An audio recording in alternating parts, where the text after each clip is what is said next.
Hey everyone, Chris Zavaglia with my partner Soad Balazi here on the Solano College Sports Network.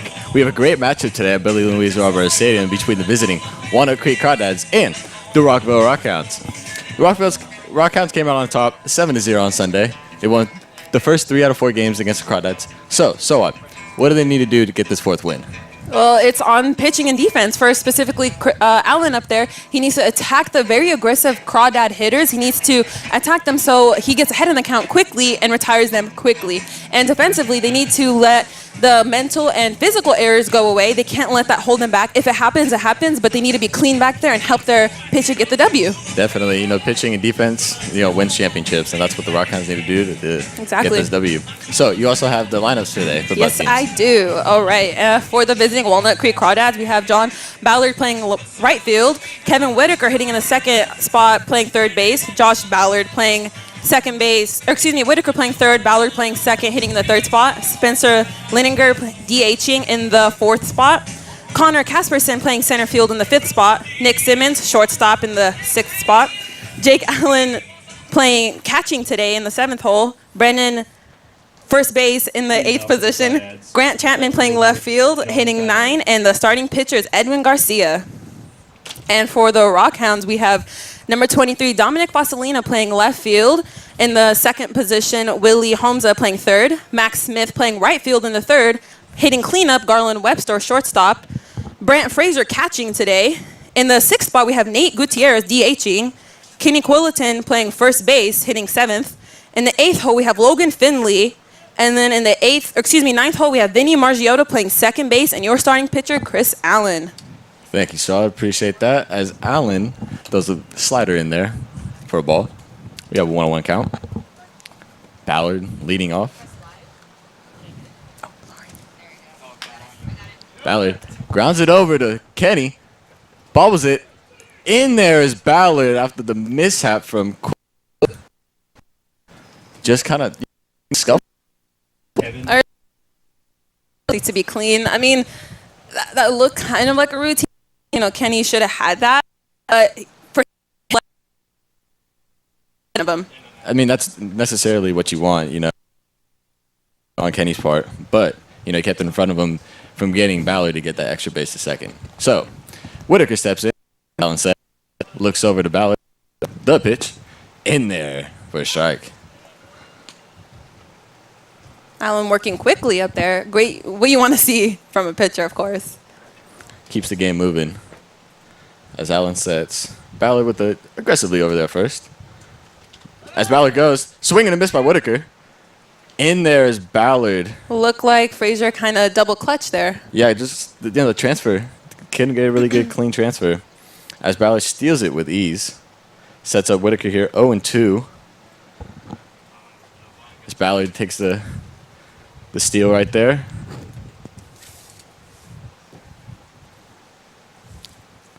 Looks like a strikeout situation for Allen. Might want to look for that curveball if I was Whitaker. The pitch. Slider inside. With a runner in scoring position, Frazier needs to be a wall back there and not give another free 90 feet, Whitaker just trying to move over Ballard. At the very least. Get the run over. Allen looks. Sets. As Ballard goes, Whitaker pops it up right side. Under his Margiotta. Makes the catch. As Ballard retreats back to second. It looks like the sun's out and bright, but Vinnie didn't have any trouble when he went and set his foot under that. Didn't seem to have a problem like you said. I mean, even with no sunglasses out there. Vinnie doesn't need glasses. Come on. He doesn't. He doesn't. As it went away. As that brings up the brother of John Ballard on second base, Josh Ballard, hitting the 3-hole today. Allen gets the sign from Frazier. Looks over to Ballard. The pitch, Ballard goes. Ball outside. As Frazier overthrows Homza at third, and that will allow Ballard to score with ease. Crawdads up 1-0. I understand when you think you have the runner, you're going to throw. That's up to the catcher, of course. But in this situation, it's so early in the game. It's the first inning. You don't need to do anything drastic like this and give up a run quickly. And now Allen is already pitching behind, and it's just something that as a catcher, he needs to realize the situation and just eat it. Definitely. As Allen misses away, 2-0. Especially with a right-hand hitter, so he's already blocking the view. There's already so much distractions up there. And that's definitely the hardest thing for a catcher is that, right-handed hitter and a runner stealing his third. Allen throws it in a fastball, strike one.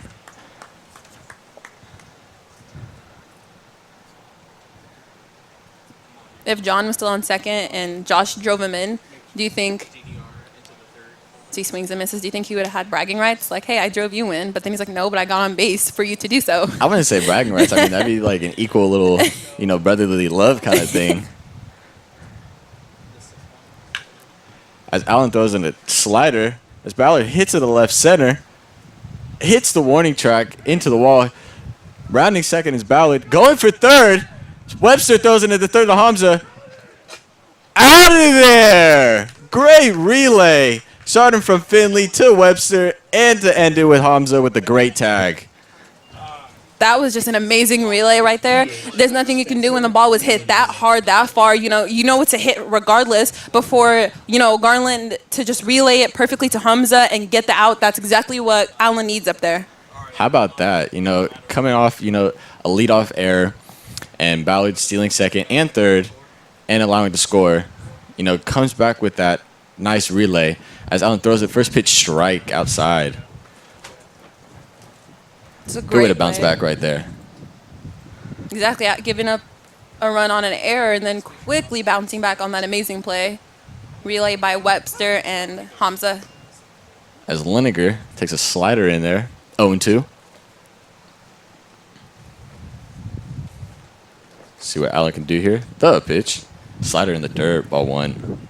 I don't think Ballard really had a good read on that when he hit it. When he was rounding second, I think he just saw where the ball was and just like, you know what, I'm just going to keep running. I feel if he knew exactly where the ball was, if he took the second to just actually look and as he smacks that ball into right field under and he makes a catch. Under is Smith. Allen able to limit the damage, 1-0, as the Rockhounds will come back in the bottom half of the inning with Foscalina leading off, followed by Homza and Smith. We'll be back right after this. Hi, this is Dominic Foscalina. Thanks for watching the Solano College Sports Network.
Welcome back, ladies and gentlemen. Number 23, Dominic Foscalina. As Dominic Foscalina, left fielder for Rockhounds, steps in to lead it off in the bottom of the first. Righty matchup up there. As Garcia seems a little antsy up there on the mound. First pitch for Garcia. Ball low. Fastball.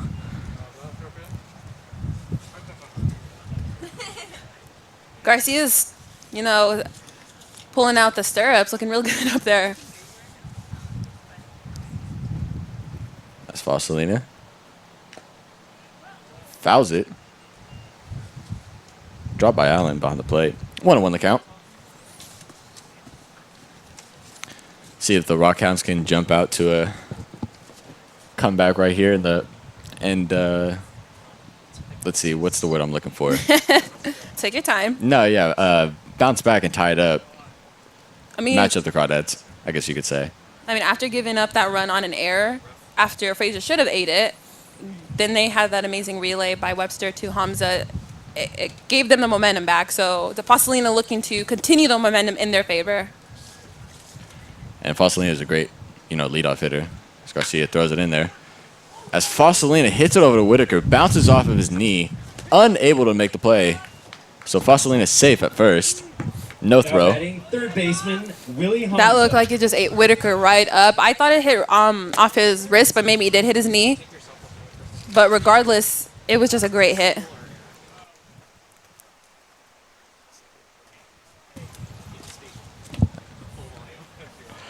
As Homza steps in, Foscalina at first on the base hit. They don't call it the hot corner for no reason. Exactly. As Garcia sets. The pitch. Change up, just like it just missed. Outside part of the play, 1-0. Yesterday, I actually just went to a Giants-Rockies game, and I sat by third base, saw Nolan Arenado, and he just makes third base so effortlessly. He just really makes does. it look like Smooth, anyone silky. can do it. So that play on Whitaker, as he chops that foul, it just ate him up. Nothing you can do about it. Nothing you really can do. Like you said, that was a bullet. From Foscalina, good piece. Happened to hit Whitaker, and he was playing middle of third base area, not playing too far, not playing too in. As Garcia sets, picks off. Foscalina gets back easily. Looks like just to keep an eye on him.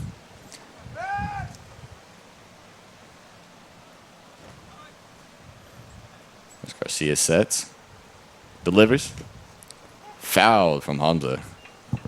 1-2. You think Foscalina's going to steal?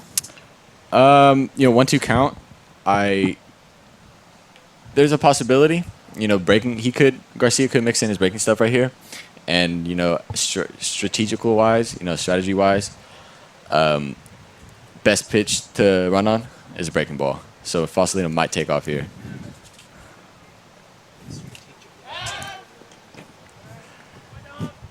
Foscalina gets back easily again.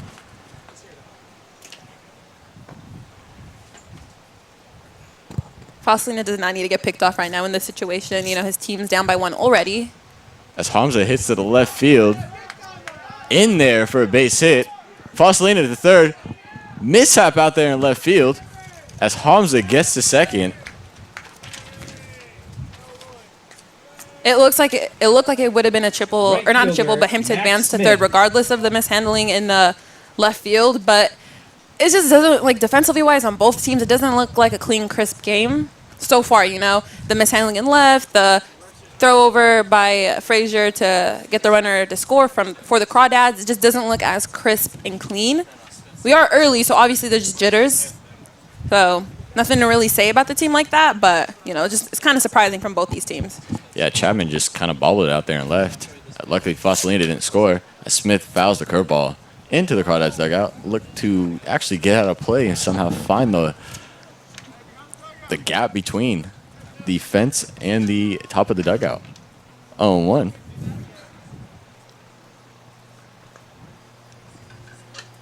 See Foscalina on third. Garcia sets. Ball high, 1-1.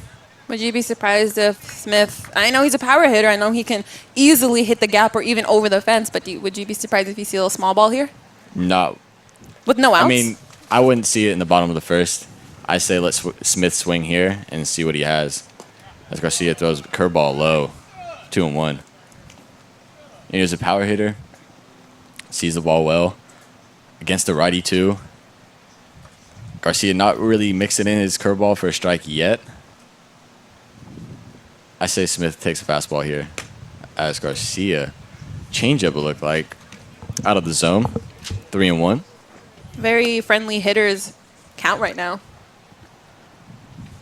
3-1, you want to be selective as a hitter. Your pitch only.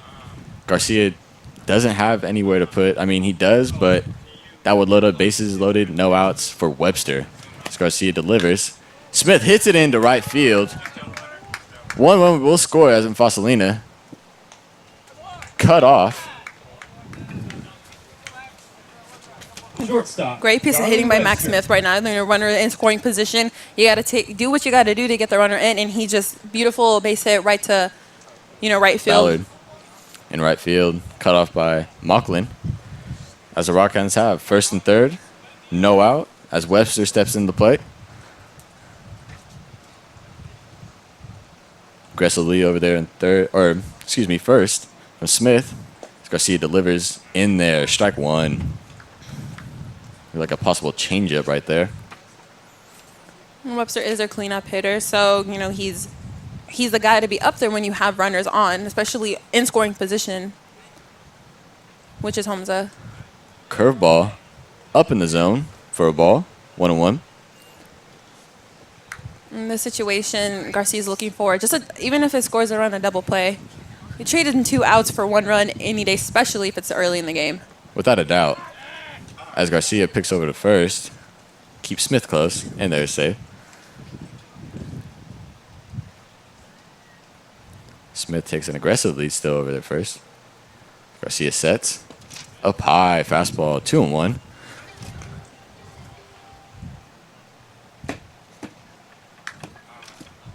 Two-one count. Do you think Smith over there at first runs?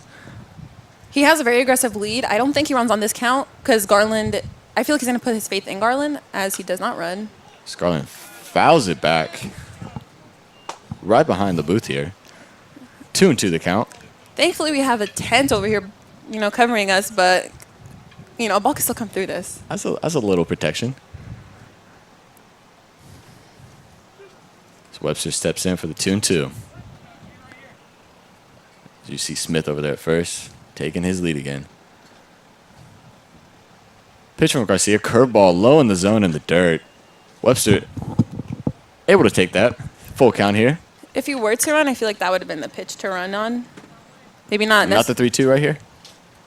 I mean, I think he's going to go still, but I feel like the previous pitch, the curveball that went. Smith caught sleeping over there at first base as Garcia able to pick him off. Exactly what the Rockhounds did not need in that situation. Smith, a very aggressive leader off the bag as he should be, but you don't get caught sleeping because when you do, the pitcher's there, the catcher's there, they all see you. How about that? As Garcia delivers. Look like a changeup over there to Mauchline. Mauchline throws home. Out is the play. Homza not able to get in there under the tag as Allen makes a terrific play there at the plate. Allen or Saltamachia, because I just see hair up there. A great play by Allen. I say this so many times, but a catcher is a wall. When you see a runner coming down, you have to brace yourself. You have to be ready, and he was that. He held the ball, didn't let it get past him or anything, and just it was a great heads-up play, too, to throw home. Yeah, how about the play from Mauchline? Looked like off the end of the bat. Off the end of the bat, Mauchline it looked like a double clutch right there, and Homza just not able to find the plate as Allen kind of got in the way. Replay. As you see the umpire and Stover discussing. There's no, blocking the lane rule in college, is there? In that situation with Allen he was receiving the throw. So it was part of the – it's not like he was, blocking the plate. He was trying to make the catch, and he just happened to block the play at the same time. As Stover walks off, Brandt Frazier. looking a little frustrated, going back to the third base coaching box. So, still 1-1. Homza unable to score on that. Webster in there at first on the fielder's choice. Garcia sets. The pitch. Foul from Frazier, left side. 0-1.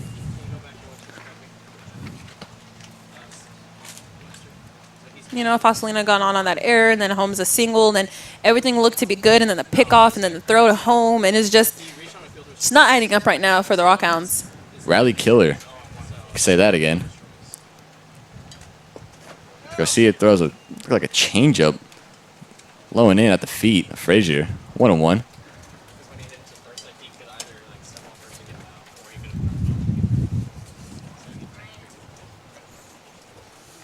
Garcia sets. Webster over there at first with a decent lead as Frazier hits it up the middle for a nice base hit. A beautiful base hit right up the middle. And there's nothing much the defenders up there can do, honestly. It was just a clean base hit. Looked like off the end of the bat, maybe like changeup. But Frazier able to find a base hit right through the middle. Past Garcia. As Gutierrez steps in for the first AB of the day. Runners on first and second. 2 out. As Garcia delivers in there. Strike one. Fastball.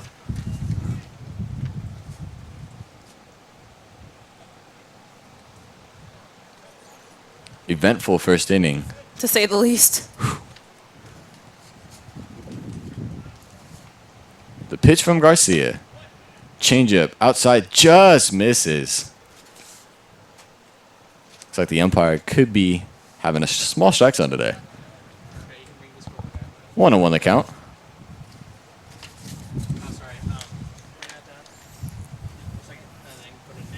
The pitch. Curveball. In there. Outside part of the plate. Strike two. That looked kind of weird by Garcia. As he was lifted his leg, he looked to second. And it just looked like it wasn't just a peek, then you go, then you throw. It was just as he's doing it, I'm going to look at you. It's just not something I'm used to seeing. Almost Cueto-esque, I guess you could say, as Gutierrez dribbles the curveball right side to Garcia, over to Mauchline to end the inning. So, eventful first inning, to say the least. 1-1 is the score. Crawdads have Casperson, Simmons, and Allen leading off the top half of the second. We'll be right back after this.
Center fielder Connor Casperson. Connor Casperson taking his first plate appearance of the day. Leading it off for the Crawdads in the top of the second. Playing center field. See what Alec can do here. Fastball low, 1-0. We're tied up here, 1-1 in the second inning. Both sides, it's kind of like a restart now. It's just like 0-0. So now they just have to reset their brains, reset the game, and just get it going. So there's a little discussion from the first base umpire to maybe one of the coaches or players. Interesting. As Allen delivers. Fastball outside part of the plate, strike. 1-1. A lefty-righty matchup right now with Casperson versus Allen. Casperson draws bunt as Homza picks up foul territory. 1-2 the count. Good idea. It was a nice bunt, just went a little foul. I'm sure if Homza didn't pick it up, it might have trickled fair. But Homza, being aware of the situation, picked it up with foul territory, not letting it go fair. Smart play from Homza, definitely. It looked like the ball hit maybe the lip right in front of the home plate. Kind of just drew it to foul territory. Really? Casperson steps in for this 1-2. What do you expect Allen to throw here? A two-seam fastball. He still has a slider inside part of the plate. Swing and miss from Casperson. As Allen gets his first strikeout of the day. I hope you know when I said two-seam fastball, that's the first thing that I thought of. I was going to say a backdoor breaking change curve slurve. Yeah, that all makes sense. I'm sure Darvish probably has it. He has like 1,000 pitches. It's there. As Nick Simmons steps in with one out.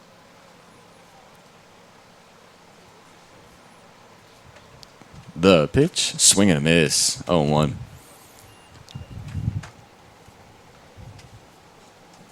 Allen seems to be getting ahead of these Crawdad hitters.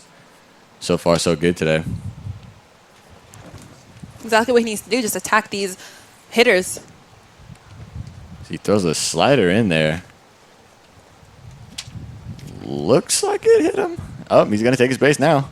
Those late calls, I don't understand from the umpire. Either he gets hit or he doesn't. He didn't say anything, didn't throw up his hands up, nothing. Simmons does a little gimp over there to first base. Catcher, Jake Allen. Looks a little shaken up. Probably get hit right on the toe. Those are the worst. Everyone knows when you're walking past a corner and you just stub your toe at your house. Ugh. The yell, the scream, the thoughts of I want to punch a wall. It hurts so much. I think you're being a little dramatic, but sure. I mean, that's me personally. But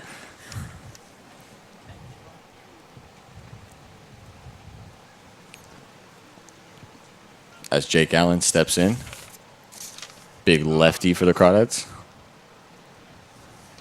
Allen didn't really need the inning to start with, a hit by pitch. I know he has an out already, but it's just free bases is something you got to control. Limit as much as possible. Fastball up and in, ball one. And with a hit by pitch on the foot, ball probably just got away from him at the very end as he's releasing it. So there's, nothing you can do like that, but you just, like you said, limit it. I mean, that's what you want, though, from a slider inside. They call it a backdoor slider for a reason, or a back foot slider, I should say, for a reason. As Allen misses there, 2-0.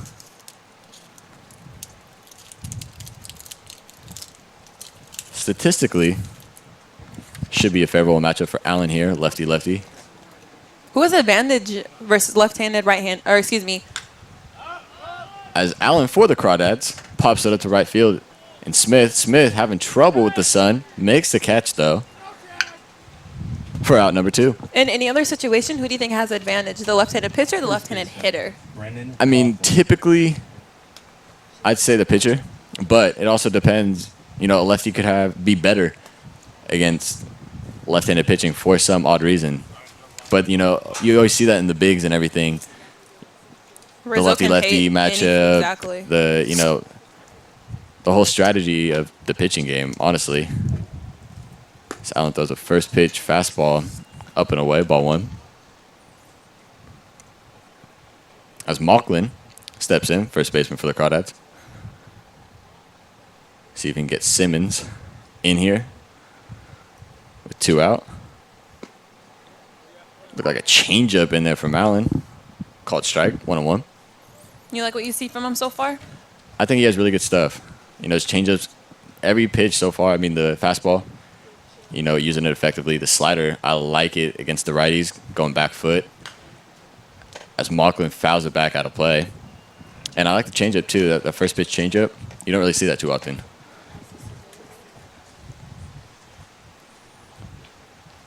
Mauchline behind the count right now, so Allen looking for the strikeout to end the inning. Let's see if he can actually do it. Allen sets, looks over at Simmons. The pitch, foul back. Mauchline stays alive.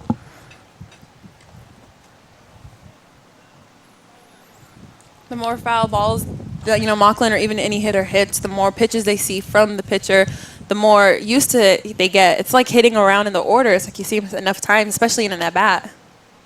Exactly. As Simmons takes off, slider inside. Frazier with, again, just a not so clean transfer as Simmons steals it with ease. Looked like he almost double clutched again in that. Looks like the ball's almost like sticking in his glove.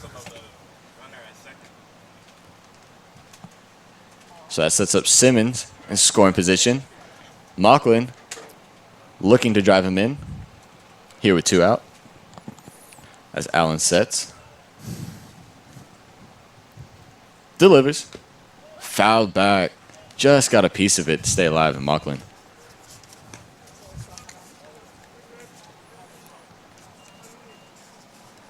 One and two, you saw, the first, or I should say, the last few pitches from Allen. What do you think he throws here? I would say maybe a breaking ball. Curveball, that backdoor, or that, I should say, back foot slider. We'll see.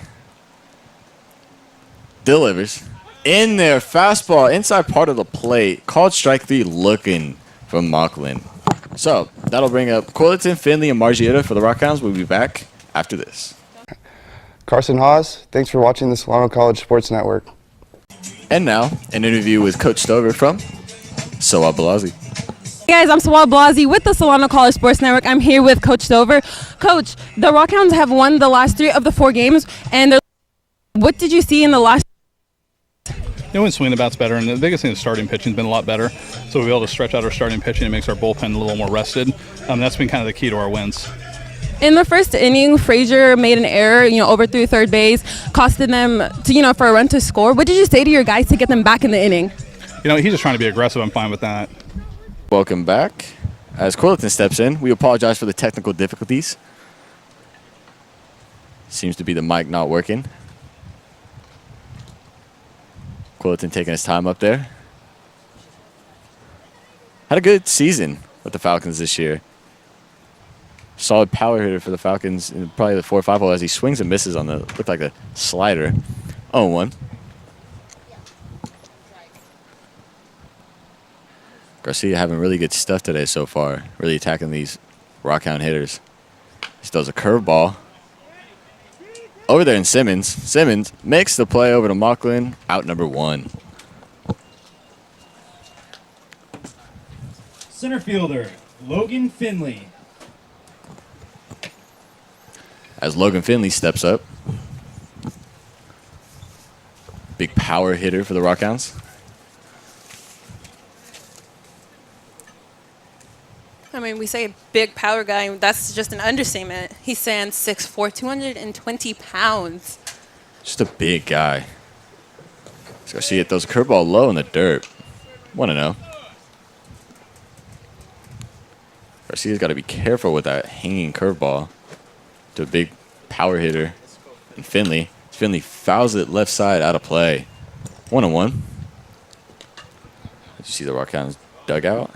And the trainer.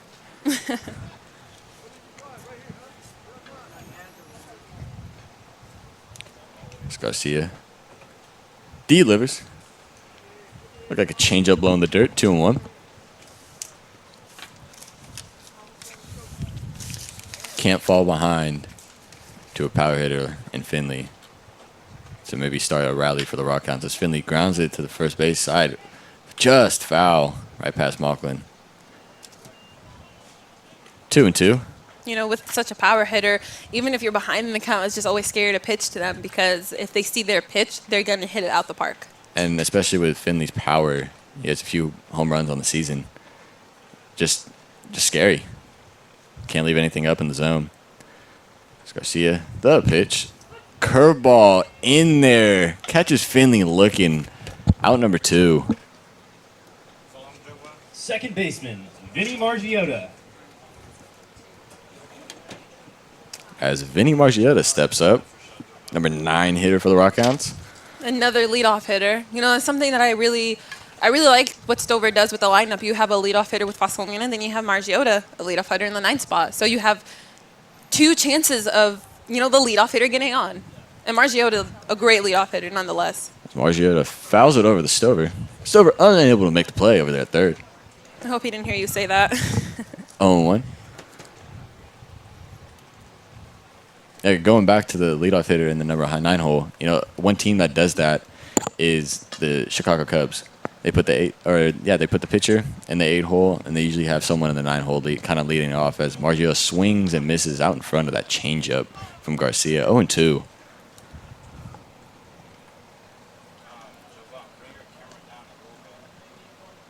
Garcia looking to put him down.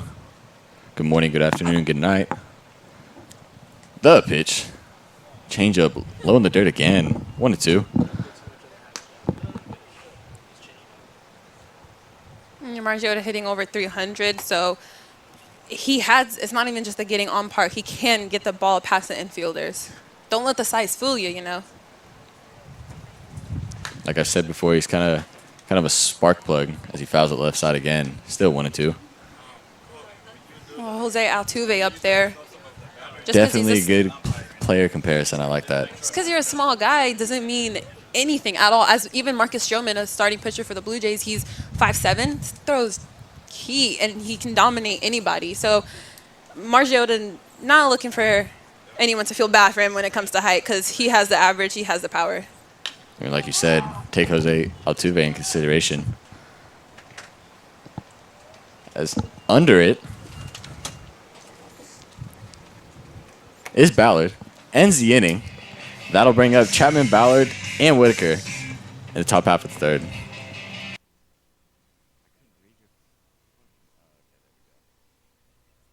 Logan Finley, and thank you for watching the Solano College Sports Network.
Grant Chapman steps in for the Crawdads, number 9 hitter on the day.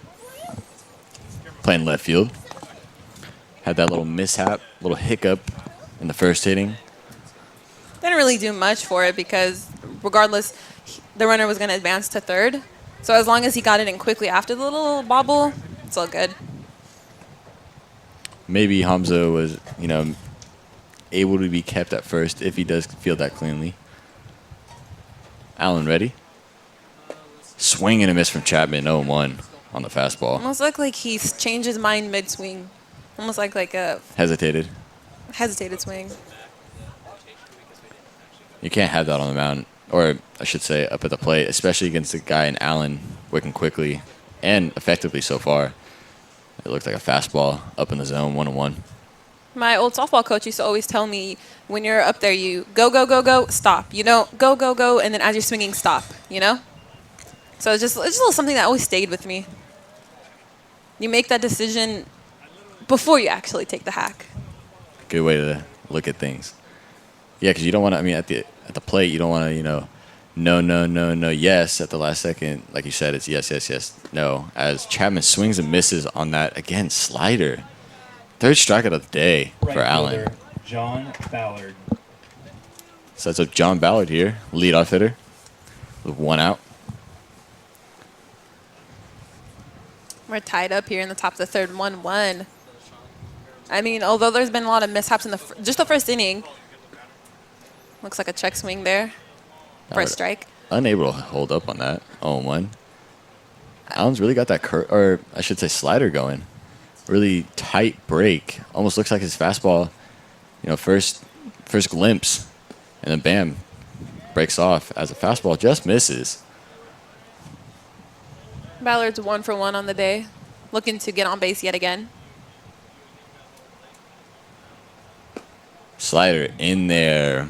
Blown away. Beautiful 1-2. pitch. Would you say the slider is his go-to pitch? I would have to say so. It's got that nice tight break. Like I said, looks like a fastball. First glimpse as he runs the two-seam fastball back in there over the middle of the plate. 2 out now. Catches Ballard looking. Back-to-back Ks, something Allen and the Rockhounds need to just get the momentum back on their side. And a great way to get an out, strikeout, especially looking. Your Build the stuff's not good. confidence. Exactly. As Whitaker takes first pitch strike in there. 0-1. Whitaker in the first inning had that ball hit right off his knee, which kind of started the rally for the Rockhounds. Nothing much he could have done on that play, though. Just ate him up. I mean, that was, like we said earlier, just hard hit ball. Can't really do much. He kept the ball in front of him. Exactly. What you want. You don't want to go to left field line. Maybe have Foscalina get a double out of it or something. As Whitaker grounds it over to Homza at third. Homza makes a nice play. That was a Off-balance great throw. play by Homza, just getting in front of it, not letting the ball get past him, thinking ball before play, and just effortless back there at third base. So, no runs, no hits, no errors. As Foscalina, Homza, and Smith will lead it off for the Rockhounds in the bottom of the third. Hi, this is Willy Homza, and thank you for watching the Solano College Sports Network.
Left fielder, Dominic Foscalina. As Foscalina steps in, second at bat of the day. Had that nice hard hit single off of Whitaker's leg in the first inning to lead off the bottom of the first. I marked that in my book as an error, so let me quickly change that and give Yeah, him you might his wanna change credit. that. Not trying to rob Foscalina of a hit. Foscalina shows bunt, but takes it back. Garcia able to throw the curveball in there, strike one. I think that was just I'm going to just show bunt. I don't think he was really going to bunt up there. If he was going to, I don't think so. Just a little, let me see what they're thinking kind of thing, or the pitch, Maybe draw the third baseman in. As Garcia throws another curveball out in front of the plate. Allen makes the play just in time, beats him by a step. He shows bunt, then the next pitch is a swinging bunt. It's just, Third base. and you hate that you take Willy a full Homza. swing and then the ball just dies right in front of you. I did that in my softball career. I did that maybe like 1,000 times. That was the only hits I ever got. I had one that went into the outfield, but it was a fly out. But all my hits were on home plate.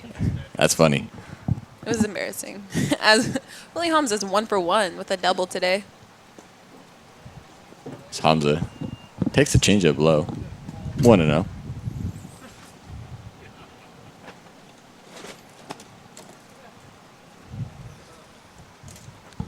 Garcia delivers. Fastball just misses. 2-0.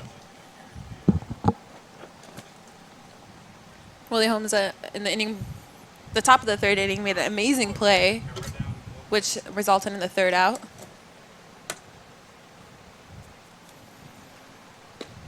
It's Garcia able to find the fastball again. Outside part of the plate. 2-1.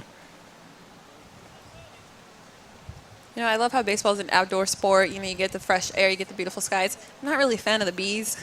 Not whatsoever. And the wind especially, too. As Garcia throws the curveball in there, 2-2.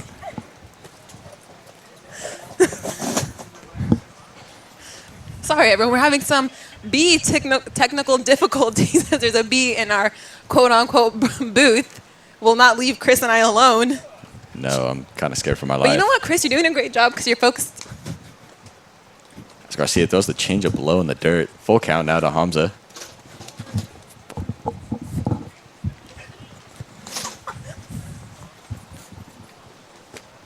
Homza, 3-2. Fouls it near the bats. Chris, you know what? I'm going to give you so much credit right now because you're so focused on the game. You're paying attention. You know what's happening. And there's a bee right next to you. But you're a professional, and I respect that. Thank you, Soad. I really appreciate that. As Homza takes the 3-2. Garcia ready. Curveball swing and a miss from Homza. Garcia with, again, good break to that curveball. Right fielder. Sets Max up Smith. Max Smith here with 2 out. Right fielder for the Rockhounds. I think we're good to sit down, Chris. I think so. Perfect. Unless you want to stand up and do the game As I was standing just, up, that's fine. standing up and doing the broadcast. How about that? Multitasking. Is it really multitasking by just standing up, Chris? Smith takes a, look like fastball. Just missed off the outside part of the plate. 1-0. Smith, another big presence up there. Can easily hit a home run, a double, anything. Another big lefty for the Rockhounds. His fastball low in the dirt. Smith is a really aggressive hitter, too. Really sets the tone, and I guess you could say the rhythm for the Rockhounds every time he sets up at the plate. Fastball in there, strike 1. Maybe I'm off base with this, but he kind of reminds me of a left-handed Jack Pridey, you know, another player, member of the Rockhounds. Just that the captain presence almost, as I call him Captain Jack. Similar characteristics, you know, how they carry themselves. Ooh, that was filthy. Swing and a miss on that curveball. Garcia really looking to that curveball today. Looked like he almost buckled his knees on that one. Looked like a little hesitation, like Smith said, no. Oh, wait, dropping back in. Yes. 2-2. Smith just foul right next to the foul line. I think that was a curveball again, was it not? It indeed was. Smith Not able to fooled. keep his hands back. Just hit it foul as he steps in here again, 2-2.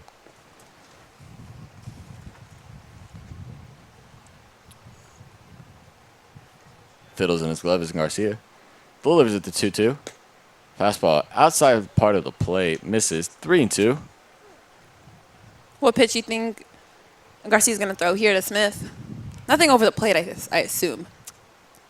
I think the curveball seems to be his go-to pitch so far today, and especially this inning. We'll see. 3-2. Smith hits it into left field, and Chapman having some trouble, not able to make the play. That moves Smith into second base on the double. Chapman again just having trouble. I think the wind just took that. I think the wind took it, and honestly, after it left Smith's bat, it went straight into the air. I feel like it left the world, possibly. I wouldn't be surprised. That was a high. That was just a high fly ball. So I think Smith wasn't really prepared for that. And then the wind, as you said earlier, is just carrying the ball, making a dance. It wasn't a pop-up dance per se, but it just last minute moved. The wind definitely playing a factor here in today's game. Well, Smith's on second now. Sets up Webster here in an RBI situation with 2 out. Smith on second. Webster reached prior with the fielder's choice. Changeup, foul left field line, just missed. All these foul balls, they're just leaving the bat so quickly. It's scary. Rockhand hitters seem to be having good, swings against Garcia, but foul balls. I mean, it's good for them because they're seeing the pitches, but then the count's going against you at the end of the day. You keep oh, sorry. No, you're fine. As Garcia delivers the changeup low in the dirt, 2-1. As you were saying, though? Like, you foul off all the pitches, which is great because you're getting the pitcher to pitch more, you're seeing the pitches, but then you're going to work yourself against in the count. It's going to quickly be 2-0 to 2-2. So it's just it's like devil's advocate kind of. Exactly. As Webster not able to hold up on that changeup in the dirt, 2-2. Garcia just really showing, effective stuff so far today. Just this is the same in Allen for the Rockhounds. Seems to be a pitcher's duel so far in the first 3 innings. Something you love, don't you? I do indeed. I do. I'd rather have that than, a high-scoring game as Webster just gets a piece of it, fouls it back. I know you're not really a fan of, long games, of course, and extra innings, but pitcher duels can lead into, extra innings and long games. I hope you're prepared for that. I've seen it happen. You're right. So ready for the 2-2. Ball up. Excuse me, 2-2 now the count.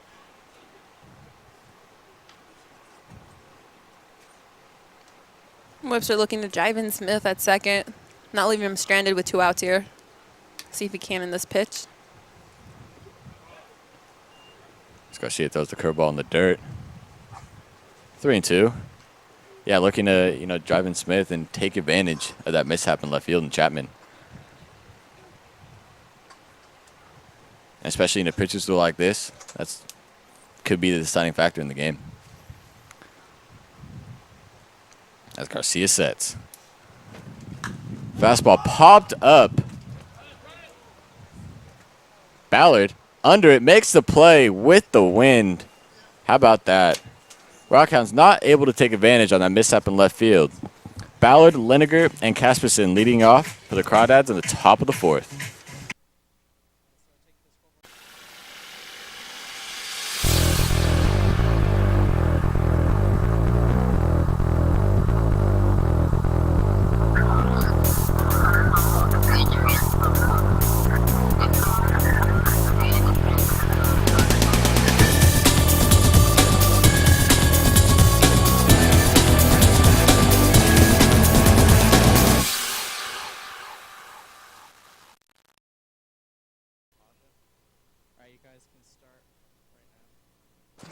Welcome back, everyone, here in the top of the 4th inning.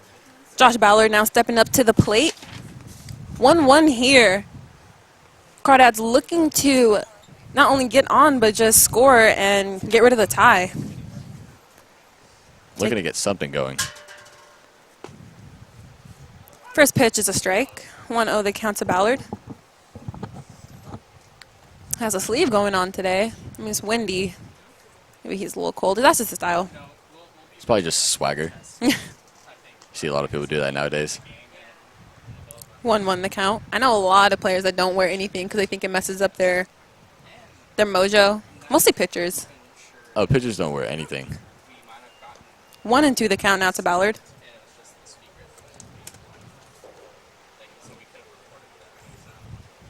See if Allen works in that back foot slider. Pitch away. Evens up the count 2-2. I like the way Allen, he sets with the glove in front of his face. It's intimidating for me as a fan how you just see his eyes. It's like a Kershaw type, setup in the beginning. Swing and a miss by Ballard, and he is retired for the first out. Like that fastball away from Allen. Came in on a couple pitches. And then that pitch before that one, fastball up, kind of kept Ballard off on his tippy toes, off balance. And Allen able to get his, again, what's that, number 5 on the day, strikeout, so. Lineker now stepping up to the plate. Bases are empty here. Allen throws home. First pitch, ball 1. Going back to Allen, the Kershaw comp is, I can see it. Both lefties, a glove. Just not really the motion. You know how Kershaw puts his hands all the way in the air. Yeah. But I see where you're going. We'll try again later, maybe. I'm trying to think of a player comparison. It's on the tip of my tongue. You know, the Matt Moore. setup. Okay, yep. I like Matt that. Moore. I like that one. Simple. A swing and a mechanics. miss. 2-1 the count. Nice pitch right there from Allen. Allen working quickly up there. The 2-1 pitch to Linger. Catches the corner. 2-2 the count. Really using that fastball to get back into counts and, you know, to get ahead of these hitters too. Has everything going so far. I'd like to see that slider here. Again, I was wrong with the fastball. He's really liking the fastball this inning. You know what, Chris? You're usually on it when it comes to predicting what pitches are coming. I think you're like 0 for 5 so far. Yeah, something's wrong today. Ball low for ball 4, so he takes his walk and his free base. Not sure Fielder, where that missed. Connor Casperson. As you But- said earlier, there was a small strike zone today. Seems to be. Some part seems kind of shaky to me. Connor Casperson now steps up to the plate with the runner on first. He's 0 for 1 with the strikeout in his previous at-bat. Hitting from the right side today, so a little lefty-righty matchup. Advantage to the hitter, I would assume. He smacks that past the third base side into left field, excuse me. Clean single for him. Advances Spencer to second. So now we have runners on second and first, 1 out here in the top of the 4th inning. We are still tied up 1-1 as Nick Simmons now steps up to the plate. How about, you know, the Crawdad hitters again? Casperson swinging on first pitch, got his fastball, and able to capitalize and set up a 1-out situation here for Simmons and hopefully drive in Lininger from second base.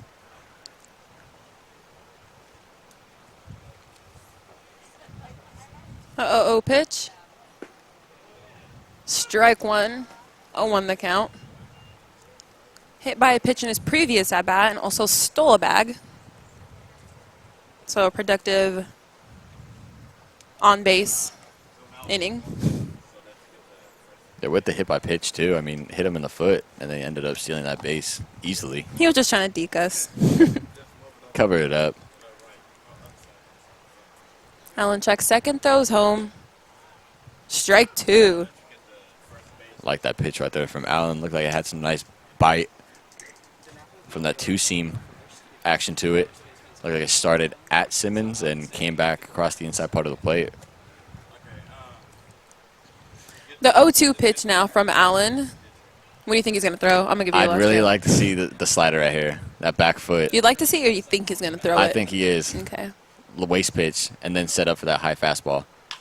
As Simmons smacks that ball into right field and drops right in front of Max Smith. On that is just a single, and on that play, Lininger advances to third and Casperson advances to second. So the bases are now loaded with 1 out here for Jake Allen.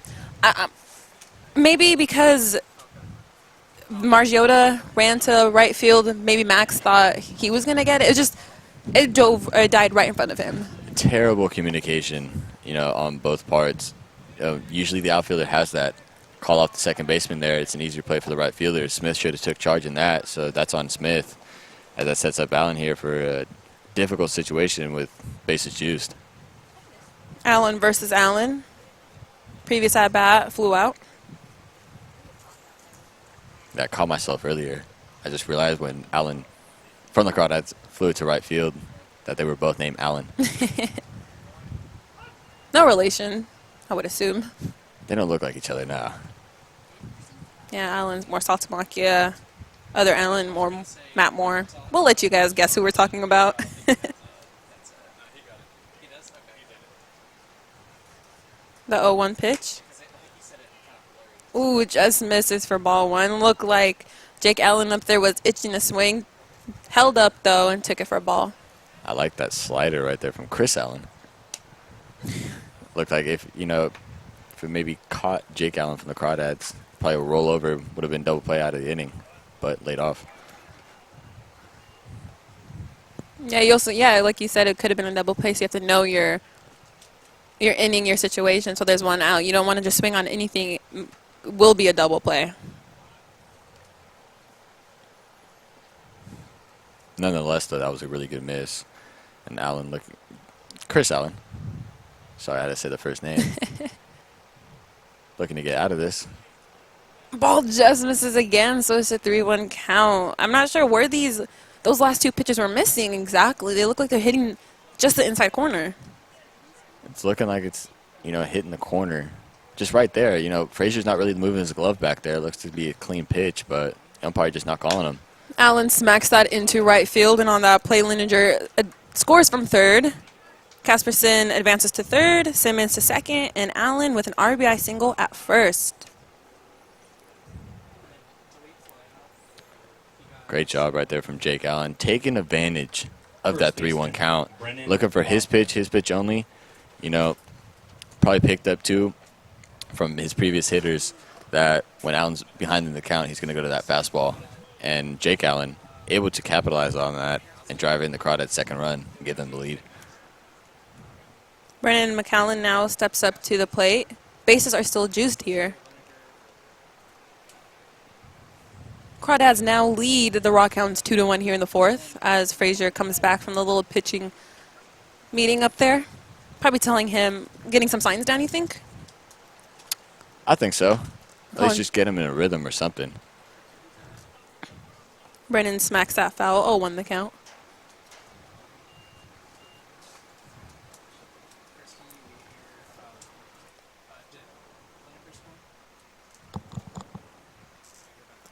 Won the count. Allen throws home. Ball just misses. You think, I kind of have a feeling that Frazier maybe went up to him and was like, hey, those last two pitches, they weren't called a strike, they weren't in your favor, but you need to just, let that go. Because I feel like those last two pitches before the RBI single were called, could have been strikes. They could have been, and that's why they have umpires, obviously, instead of the robots behind the plate. It's all about judgment. Exactly. And, you just didn't get those calls on his side. But, he's pitching a great game so far, just missing the spots, missing on the same part of the plate as Frazier's set up on. He's got really good stuff, nothing to hang his head on, looking to just try to get out of the inning and limit the damage. Yeah, and if the umpire misses a call, at least you hope for him to miss it consistently. As Brennen swings and misses on that, and he is retired for the second out. So a strikeout for Allen. That is my favorite pitch by far. Especially at the college level, too. You don't see that too much. A lefty with a nice, tight break to that slider. And especially a back foot slider like that. Hitters are going to swing over that at least, in my opinion, around 70% of the time. It's just a great pitch. You see that a lot in the big leagues. Grant Chapman 0 for 1 on the day, stepping up to the plate.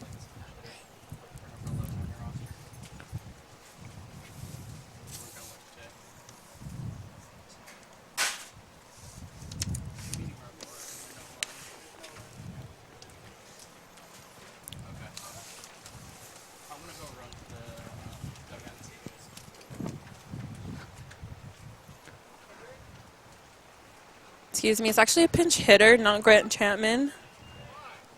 We actually do not know his name, so we will dub him, what was it? Mysterious pinch hitter. Mysterious pinch hitter. Let's see if he can live up to the name of Mysterious pinch hitter. See if Allen, the count. See if Allen can get out of this inning with just the 1 run scored of that original bases loaded 1 out jam.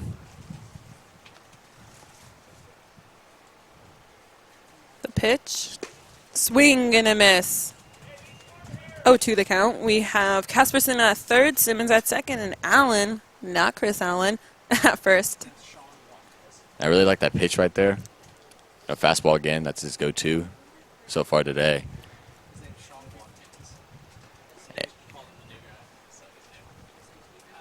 I'd like to see that fastball again outside.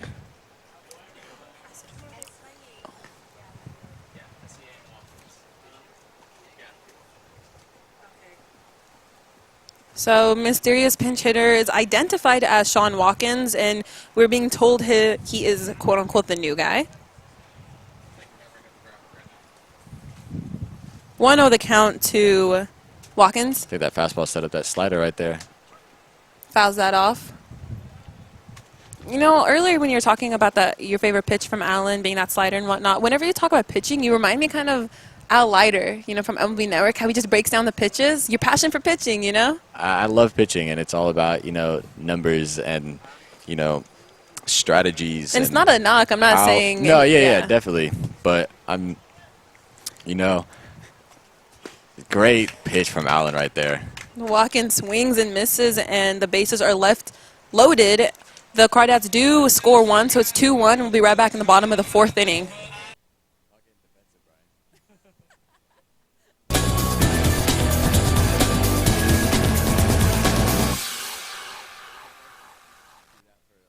I'm Kenny Quilton. Thank you for watching the Solano College Sports Network.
And welcome back, everyone, here in the bottom of the 4th inning here at Bill and Louise Yarborough Stadium. Crawdads lead the Rockhounds 2-1 as Brandt Frazier now stepping up to the plate, looking to get on or even do just a little something of his own and get the game tied up again. Yeah, that nice single center field. Last time up, right past Garcia. Pitcher looked like he got it off the end of the bat, but just able to find it. And he offers out the first pitch to Whitaker. Whitaker throws, and he is retired on that play. How about Whitaker right there? The little glove tap, little Machado-esque right there. DH, I like it. Nathan Gutierrez. And I'm not saying this as a knock for any other position. I think every other position is valid in its own way, of course. But there's something about third base that gets me going.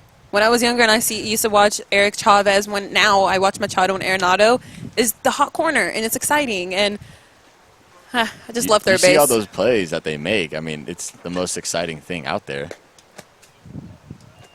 Nick Gutierrez now stepping up to the plate. You can't ask for much more. I mean, especially with Machado. I mean, his defensive plays sometimes are just absolutely ridiculous.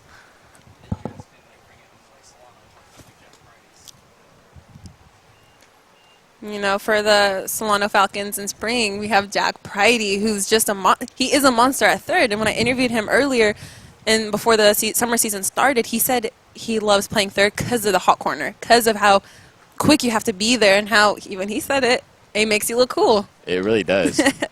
Has that, gives you that confidence, and everyone knows that's like, like you said, the most exciting position out there. I mean, just being able to make those great plays consistently and Pridey, especially at the college level, just you can't ask for much more. Exactly. 3-1 count to Gutierrez now. And he takes that pitch for a walk, and he'll easily trot to first on that ball. First baseman, Kenny Quilliton. Kelly Quilton now steps up to the plate with Gutierrez at first. And thank you guys for, watching Solano College Sports Network. It's an honor, honestly, doing these games, being, a girl doing kind of, a man's job kind of thing. It's a blessing to be here. And if anyone's interested, it's a great class, as Quilliton fouls it off. You don't have to be in the booth. You could be a cameraman. I did that. You can be a producer. You could handle the TriCaster. And it's actually just a great experience if you want to get your foot into this type of business. Not everyone's born, the athlete, a.k.a. me. So being a part of this class has opened many doors and opened my eyes, actually. Totally agree with you. I obviously want to get into a field of sports broadcasting. And like I said, I've said it in a couple of games before, playing all throughout my life and then just stopping. I still wanted to be around the game. And luckily, what I want to get into is, baseball still. So it's a great opportunity, great career path. And if you're interested, like Soad said, you should really try it out.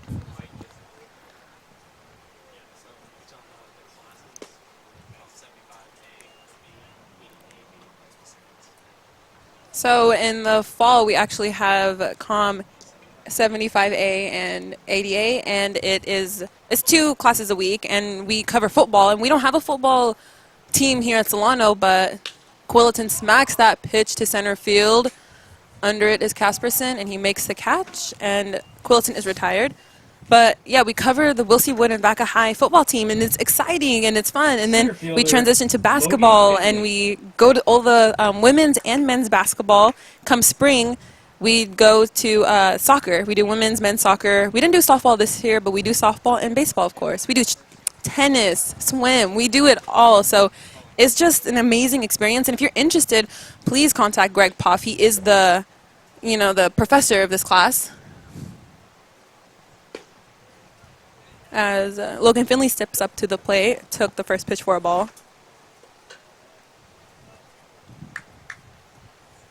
And if you have, dreams of being Amy Gutierrez or Aaron Andrews, if you're female, or even if you're a male, we have a sideline reporting. So it's just an awesome experience. And Finley takes that for a ball. 2-0 the count. That's crazy. I'm pretty sure Solano is the only kind of community college that actually gives you the opportunity to do this. Takes that for a strike. Going into Solano, coming out of Fairfield High, I was a major in journalism, and then I actually dropped my journalism class and picked this class up, and I don't want to go back. It's just been an amazing experience. So I'm a communications major now, as it's under comm. 3-1 count to Finley, very friendly hitters count. Would you want to go into with journalism? The same field? Or? Yeah, I wanted to be more of a writer, more of Susan Slesser, excuse me, kind of, online, more just like a writer. But when coming into this class, I want to be now in front of the camera, whether it's reporting, calling games, anything like that. I could see you on MLB Network, MLB Central, or even the Rundown. Finley smacks that into left field. Gutierrez round second, heads to third easily as Finley has a stand-up double. Great piece of hitting by Finley. Smacks that ball fair. And going back on your comment, that is the dream. I tell everyone I meet I want to work for MLB Network. And I don't want to be just another girl to ask the ex-pros and the analysts the question. I want to be the person to be asked the question. I want them to be like, hey, so how do you feel about Arenado? And then I break him down. I want to be that kind of person. I don't want to be. You want to be the analyst. I want to be the analyst. You want to do the big boy job. I do, and I feel if you work hard enough, you can do it. Just I don't want to get discouraged because I'm a girl. I never played baseball. Vinnie Margiotta now steps up to the plate, 0 for 1 on the day.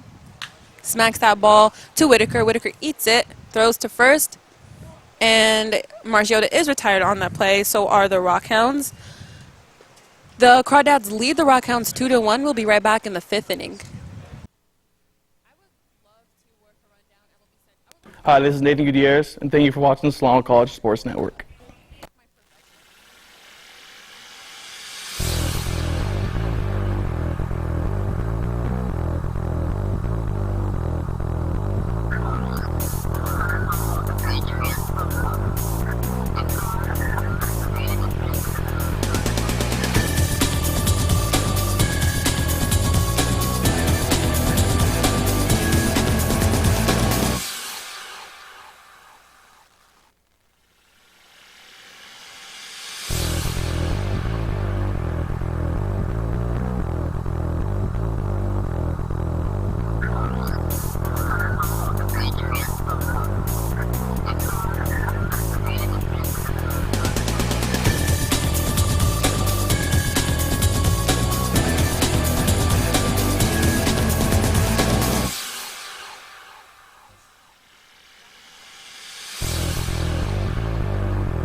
Welcome back, everyone, here in the top of the 5th inning. John Ballard now leading off for the Crawdads. They lead 2-1 over the Rockhounds. Allen back on the mound. Ballard is 1 for 2 with a single and a strikeout earlier in the game, playing right field today.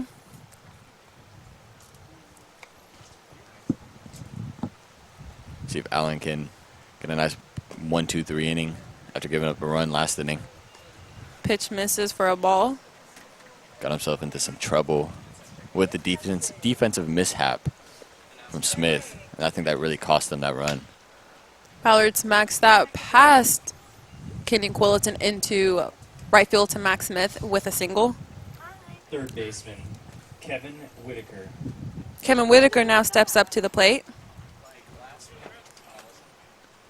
Whitaker with, after the ball hitting him on the knee in the first inning, has really, proved himself with, I believe it was 2-3 amazing plays at third. As you said, Machado-esque.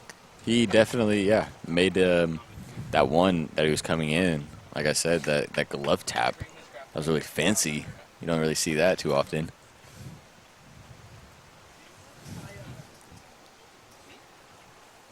He's 0 for 2 with the ground out. Let's see what do you think Allen's going to throw him here? 0-1. Yeah, I wouldn't be surprised if he worked in that changeup or even that two-seam right here. A healthy rip. 0-2 the count. What kind of pitch was it? That looked like a fastball, four-seam. And what did Maybe you a say it little was movement. supposed to be? Maybe a two-seam. It had a little bit of movement to it. I think his pitch just naturally has that. Mm-hmm. 0-2 the count to Whitaker. Looks like they'll set him up on that fastball away. Whitaker smacks that for a pop-up. Homza calls it, and he makes the catch. And on that, Whitaker is retired for the first out. Ballard still at first. Josh Ballard. Brother Josh Ballard now stepping up to the plate. See if Josh can get some brotherly love done and driving his brother and John over there at first base.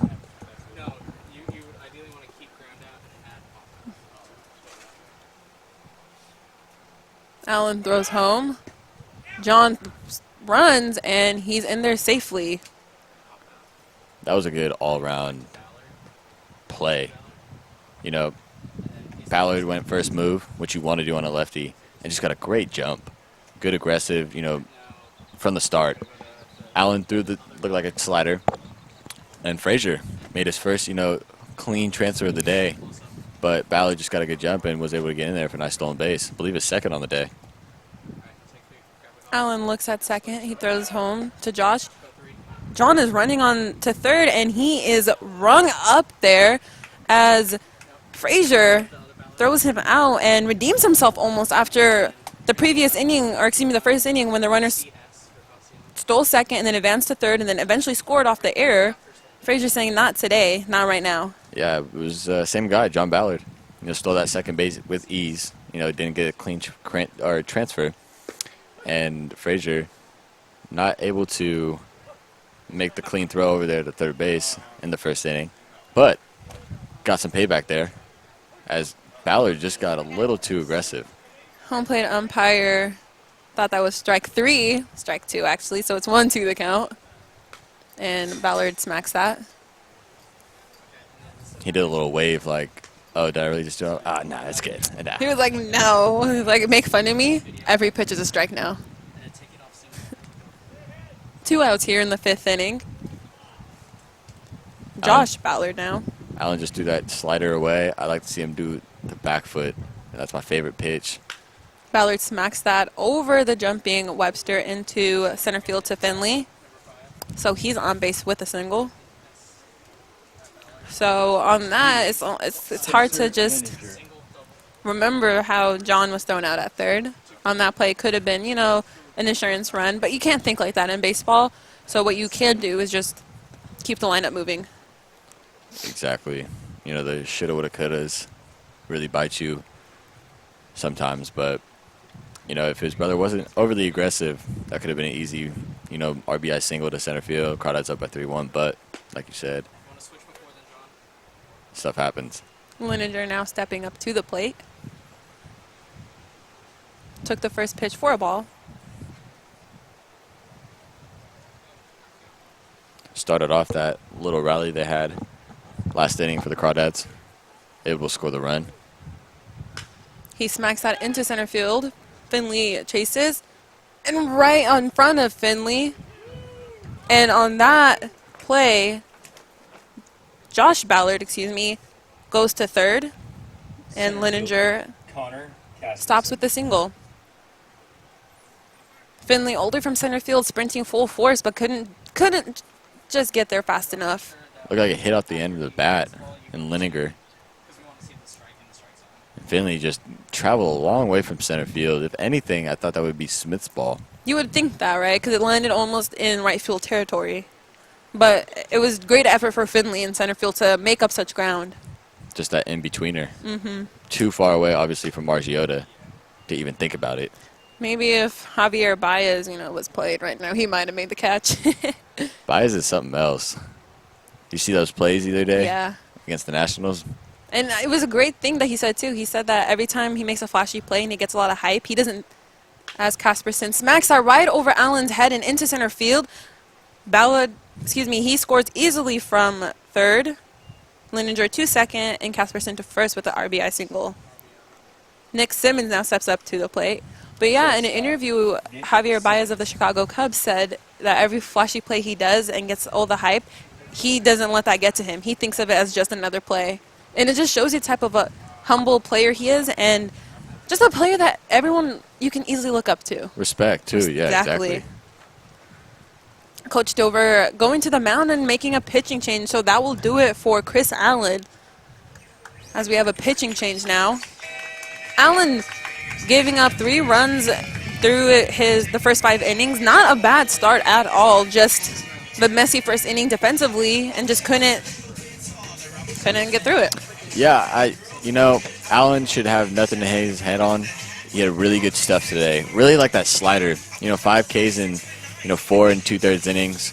Not able to work out of the 5th, unfortunately. I think Stover had a short leash on him for some reason. I really, like I said, he had the fastball going, he had the changeup going, he had that nice 2-seam and slider. Just great overall stuff today. Few defensive mishaps, able to put the Crawdads in front 3-1. It looks like Joseph Nelson, freshman out of Solano Community College, comes into the game, right-hand pitcher. Hasn't seen too much this summer, sitting at 2 2/3 innings. Nothing really. The ERA's inflated, obviously, because of that. And they're just putting him out there to maybe, just get in some work before the summer season ends. Like you said, this is the summer ball. This isn't, season. It doesn't really, it matters. Every game matters, of course, but yeah, you work mostly. You want to get the players their work in. Yeah. And you want to, spread I guess you could say the joy of playing baseball.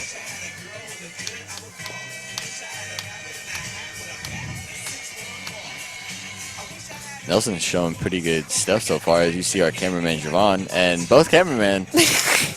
Oh, that's actually Greg Poff, the professor. That's art right there. That should be in the MoMA. That was beautiful. Got to keep things fun. All right, looks like we're ready for action to resume here. Joseph Nelson ready, and we're going back to their positions.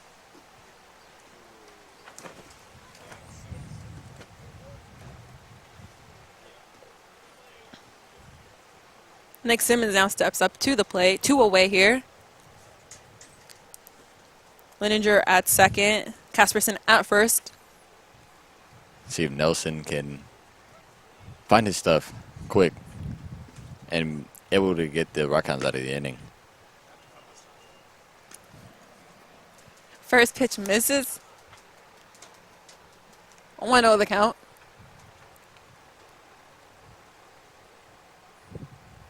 Nelson throws home. Simmons smacks that foul. 1-1 the count. Saw a breaking ball. Looked like a 12-6 from Nelson. I'd like to see that here. Get Simmons to, get on his front foot, maybe roll it over, and Homza for an easy ground out. Looks like that curve missed high. Like it might have slipped out of his hands. 2-1 the count here in the 5th inning. Simmons swings and misses on that, so it evens up the count 2-2. 3-1, Crawdads lead the Rockhounds. That's what they call Deuces Wild. What? You never heard of that? No. That's a little thing. A little check swing for a ball 3. He's got the slider in the mix of pitches with the curveball, and I believe, too, from the warm-ups, if I'm not mistaken, I saw either a two-seam or like a sinker. Might want to watch out for that.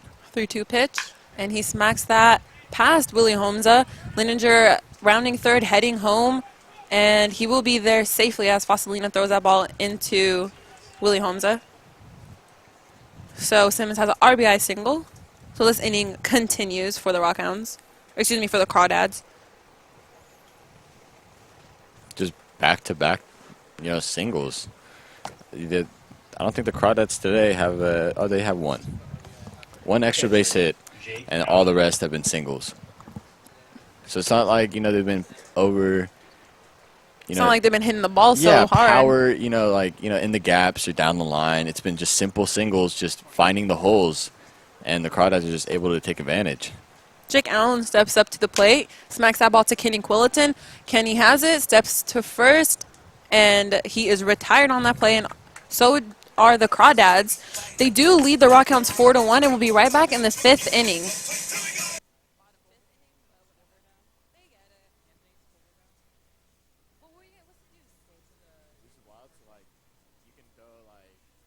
I'm Kenny Quilton. Thank you for watching the Solano College Sports Network.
And welcome back, everyone, here in the bottom of the 5th inning. Crawdads lead the Rockhounds 4-1. Dominic Foscalina steps up to the plate now, looking to get on base and keep the lineup moving for his Rockhounds. Garcia's still on the mound working there. Foscalina, another one of those Rockhound hitters to, have that, I guess you say, the way he carries himself to start a rally for the Rockhounds, almost like a spark plug, like Margiotta. Aggressive hitter, jumps on anything that he sees in the zone. Smacks that pitch foul, evens up the count 1-1. He had that nice single in the first inning to lead off the bottom of the first.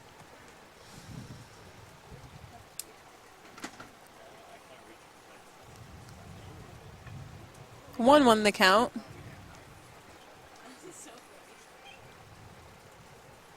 Garcia's ready. Throws home. Foscalina smacks that up the middle, right to Ballard, and he is retired for the first out of the inning. Willy Homza now steps up to the plate. Hard hit ball, just happened to go to Ballard over there at second. Willy Homza. Garcia really, settling down. He has a lead now, getting comfortable, work with the stuff even more. It's really kept the Rockhounds off balance today.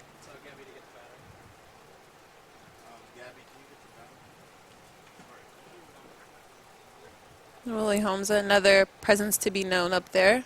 Takes the first pitch in the dirt for a ball. And these Rockhounds, they're just, as he's 1 for 2 with a double on the day, they're built. It's a big team. Yeah. Just a big team, with some grinders. What you want. The 1-0 pitch. Strike evens up the count. One thing I've noticed with Garcia today, too, is he fiddles with his glove every pitch. So you don't know if he's throwing, tipping his pitches or what. Pitch misses. Does he do that with, I really haven't been noticing that. Does he do it with every pitch? He does. So And maybe he's just, I don't know if the hitters have caught up on anything, but, I see based what you mean. on so far in this game, the first 5 innings, it's kept them off balance, and the Rockets have only been able to score 1 run. 3-1 count to Willie.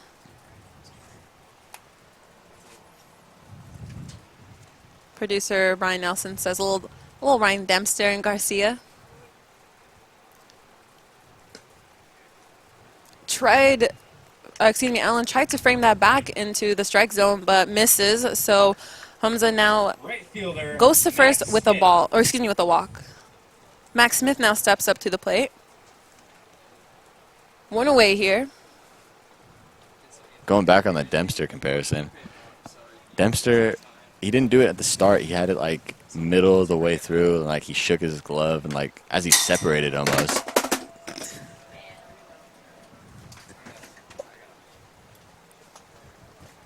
Smith fouled it back, and We have a net here. I say this every game. We have a net protecting us, but the ball came so quickly, and we have a little, I'm not sure what you call this, but it's part of our things here to keep the game going, and it just knocked it down. Kind of stopped my heart. I still get scared. The rattle of the pole just knocked it down. Safe to say Max Smith is a strong guy. A little throw over to first. Willie's there safely. 1-1 the count to Smith. Like to see Homza steal here. Maybe, start something. Get a little confidence going for the Rockhounds. Get comfortable. This would be to do it right here. 2-1 count. 1 out. Good speed on the bases with Homza. Good hitter at the plate. Wouldn't be surprised. The 2-1 pitch misses, so it's 3-1. And I turned out to be wrong. 0 for 8, I believe. I wouldn't say 0 for 8. Oh, sorry, 0 for 13. No, I've had a few good calls today. Little pick off to first. Willie dives back safely. I'm only teasing. You still know more pitches than me, so I can't really even say anything. But I do have you on comps. I don't know about that one. I've I've had a few good comps. 3-2 the count. I came up with Jake Allen being Salsamachia. I came up with Margiotta being Altuve. That's a really good one. I like that one. Thank you. I tried really not that hard because it was actually kind of easy. I came up with Sandry and That was Swanson. Dansby Swanson. You're right. Swing and a miss by Smith, so he is retired. Garlind Webster now steps up to the plate. Willy Homza still at first. Garlind Webster.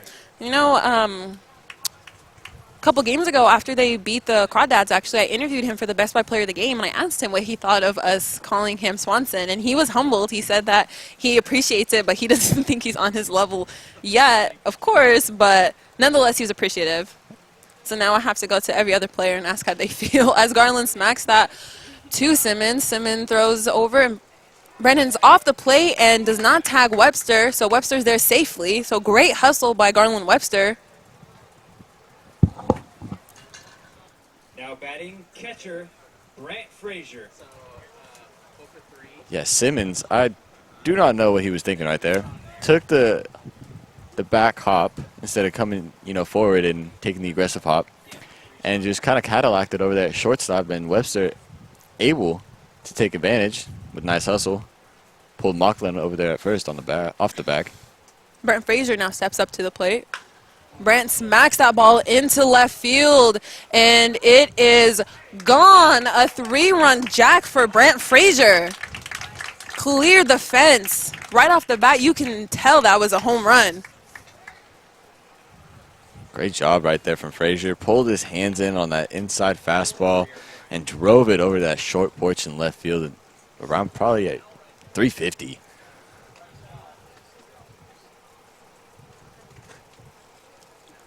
Now batting DH, Nathan Brandt Gutierrez. Frazier just, again, a power force back there. Teammates high-fiving him. Looks like we're going to have a pitching change now, so that will do it for Garcia. He had a great game just this last inning, just got to him. Great game from Garcia. Really kept the Rockhound hitters off balance up until that Frazier home run, which allowed the Rockhounds to tie the game. And you mentioned it earlier before when the inning started, how it's his game now. Momentum changed, not from just his team, but to him. And just like that, baseball will get to you. When you think you have baseball, you don't. So it is 4-4 here in the top of the 5th. Yeah, nothing to hang your head on if you're Garcia. He again had electric stuff today. Really worked with that curveball and that changeup, along with that fastball to throw off hitters and keep them off balance. So that's the shoulda, woulda, couldas came in effect too. Simmons decided to take his time on that routine ground ball to shortstop and pulled Mauchline off the bag over there at first. Then the Rockhounds able to take advantage and tie this game up. Exactly. Thomas Caulfield now is on the mound, left-hand pitcher. Stands 5'8", 170, senior out of University of San Francisco. Again, I feel like a broken record when I say this, but for me, as just a fan, take out the broadcast side of it, I love seeing short players in the game of baseball. I love seeing players that don't let their height determine if they're good or not. And baseball is kind of it's not basketball, but it is kind of a height sport. Taller players have the advantage, bigger players have the advantage. But I love seeing, 5'8", 5'9" kind of guys just showing them that's not the case. And definitely with the, I wouldn't say necessarily defying the odds, but it is a lot harder to make it when you're so short, just because you don't have, you can't pack on that, that muscle compared to, someone, say, Aaron Judge, that tall kind of thing. But, with... Yeah, it's kind of like Mookie Betts and Aaron Judge difference. Yeah, exactly. I mean, you see players in the bigs, like you said earlier, Altuve, short guy, and even Ronald Torres from the Yankees. Just want to talk about your Yankees, huh? So in my ear, our producer Brian Nelson said, if we had a little drinking game for every time Chris mentions the Yankees, everyone would be drunk, and that is a fact. I mean, that's your team. I'm like, good for you. It just happened to fall under the category. What were we talking about? Nick Gutierrez. Those are the only two off the top of my head that I can name, as far as small guys in the bigs. Stanton and D. Gordon. That's a big. D. Gordon's not. He's taller though compared to Altuve and Torres. You're right. He's skinny. I mean. 3-0 count to Gutierrez. Called strike. 3-1 count now. We're here in the bottom of the 5th inning, all tied up after a 3-run jack by Brandt Frazier. I'm only teasing about the Yankees. Are you sure? No, I'm not. And Nate Gutierrez takes that pitch for a ball and takes his free base. First baseman. So the inning continues for the Rockhounds as Kenny Quilliton now steps up to the plate with the runner on first. 2 away here. I like to say this all happened with 2 outs too. It's a shame, but it's what haunts you. Can't get out of the inning. Keep the inning alive with, errors and walks. Stuff like this is going to happen. Quilliton smacks that foul. He's another very aggressive, big presence at the plate. Definitely. I see him swing at the first pitch more than half the time. He just looks for a first pitch fastball, and if he sees it, he's swinging. Free swinger. Just missed that one.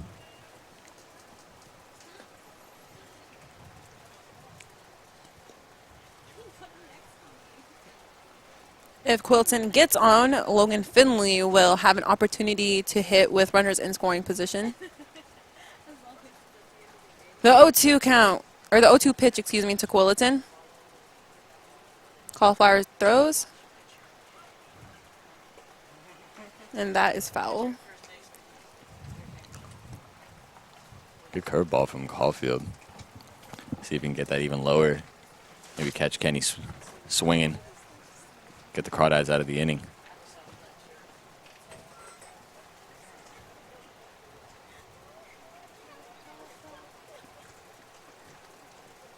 Caulfield throws home.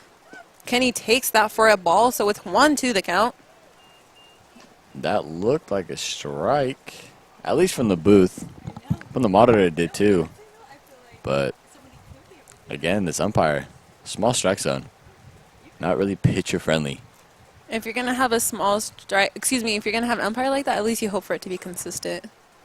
And so far it has, so that's the good thing. 2-2 the count. Again, the deuce is wild right here.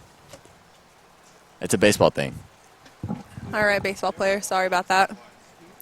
Sorry, I never I'm really played it. I'm really shocked you've never I know. heard of that. I feel like my baseball credibility just went down right now. It really did. It really did.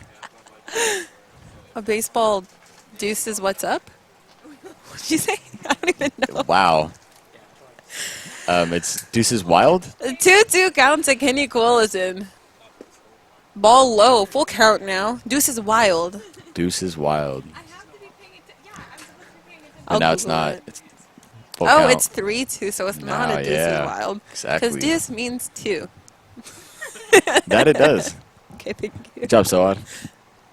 Kenny fouls that off.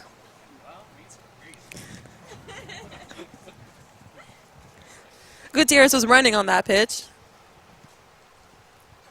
And full count here. 2 away. 4-4 here in the bottom of the 5th inning.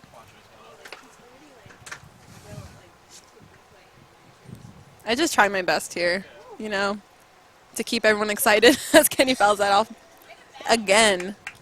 It is 2 outs. It's 3-2 count, so the runner has to go. And I feel like Nate on first that's the second time he's gone and they had to come back. So he's kind of just like... Getting tired out over there at first. It's just funny watching him trot back to first, and he's just like, all right, Kenny, let's go. Let's put the ball in play. Do something. Kenny pops that up as Gutierrez was running on that play. Simmons is under, and he makes the catch. And the Crawdads the Rockhounds are retired. It is 4-4. We'll be right back in the top of the 6th inning.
Well, welcome back, everyone here. Brennen Mauchline.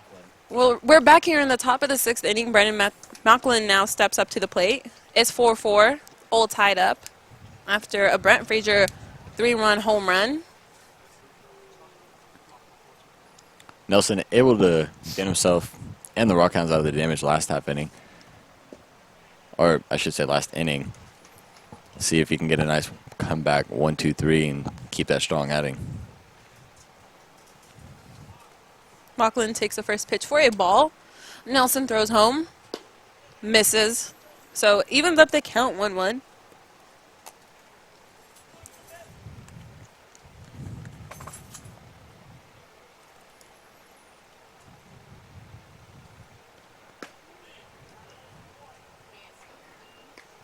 Excuse me, it's actually a 3-0 count. No strikes were thrown. My apologies. Ball is way past Frazier, so Mauchline takes his base.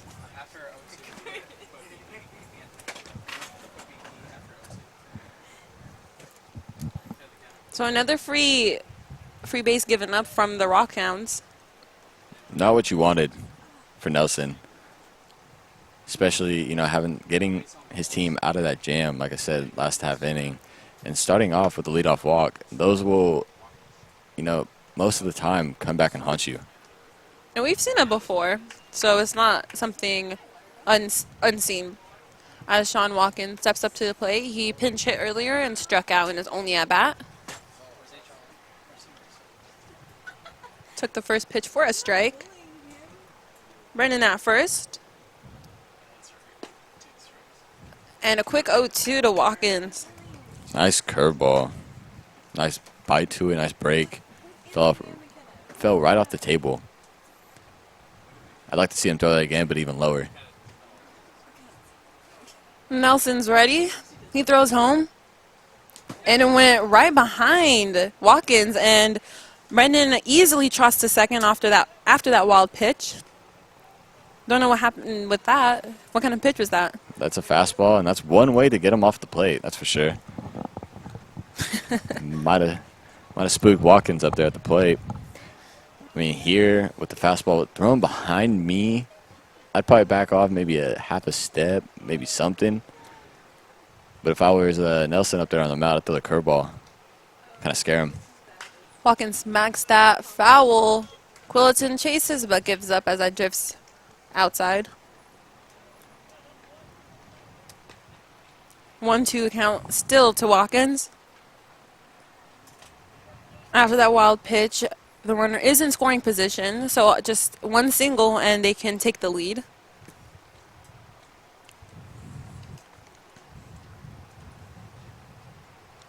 The 1-2 pitch from Nelson.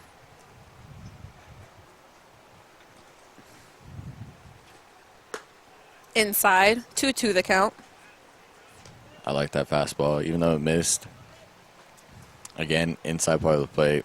Might have spooked Watkins. You think that's his... I'd throw a slider right here, honestly, if I was Nelson. Just because it has that same, right off the bat from the hands as a fastball, and then it bites last second. And a swing and a miss by Watkins, and he's retired. And Nelson just drops to the ground, and he's clutching his knee, and that is not something you want to see at all. I'm not really sure what happened on that play. I was looking at Watkins swinging and missing, but he is on the ground. The trainer is out there. Maybe a cramp? Hopefully. We hope for a cramp. Nothing. Usually non-contact like that is not usually a good sign. You don't ever want it to be ACL. Never. And we'll be right back after these commercials.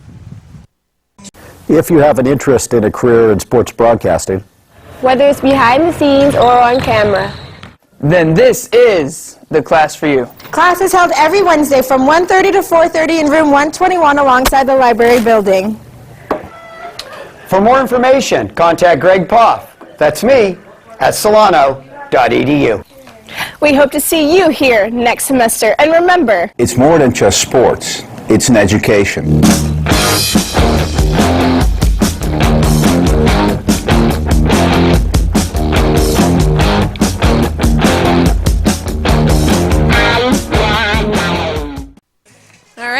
back, everyone.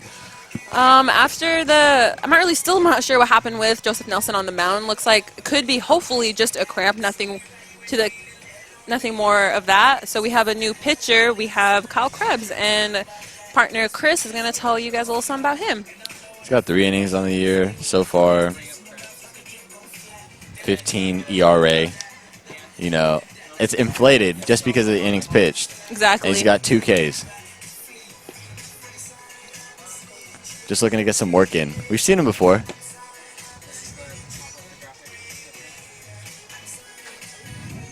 And from the Rockhounds roster, you know, they use a lot of pitchers. They don't have, you know, a typical, just because it's summer ball too, you don't have a typical, you know, reliever. You know, they don't have a typical, like, you know, setup guy or closer. You know, it's yeah, we saw Grant St. Martin yep. on the mound a couple games ago. And Broadbent too's worked in there a little bit.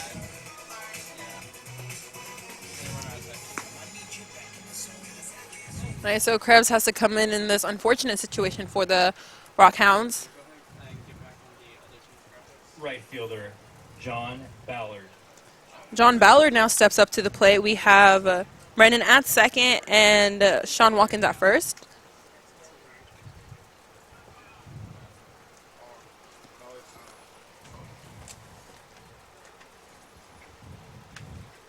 He's 1 for 2 with the single on the day. Looks like he's having a little fun over there with Frazier.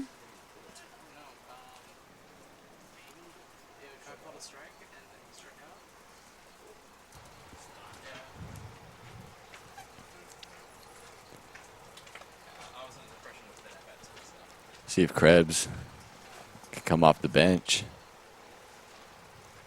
and work quickly. As Ballard's maxed that to the shortstop, and he's retired on the first pitch. And that actually makes it 2 outs, not no outs. So the only runner on is Brennan at third, who advanced on that play. Kevin Whitaker. So 2 away here for Kevin Whitaker. Having a great game defensively, just not on the offense side. He's 0 for 3. Looking to contribute that defensive effort to the offensive side. Exactly. Takes the first pitch low. Whitaker I know we say this a lot about a lot of people, but he's aggressive too. Yeah, definitely. And he doesn't wait around. Exactly. And he's had really good swings today so far, just, you know, right at the Rockhounds. That's why, you know, they say the saying, hit them where they ain't. Exactly. And they ain't nowhere. I like that. As he swings and fouls that back. I'm not sure if that made sense, but I don't know if it did either, but you know what, we're just going to go with it. Baseball doesn't make sense. You know why, though? Because at the game yesterday, someone flew out. I forget. I think it was Arenado or whatever when I was at the Giants game. And I look at the scoreboard and it says his previous at-bat, and he said he flied out. And flied isn't the correct, you know, that's not a real word. As Whitaker smacks that into center field, but Finley is under it, so he is robbed of a hit yet again. And he is retired, and so are the Crawdads. We are tied up here 4-4, and we'll be right back in the bottom of the 6th.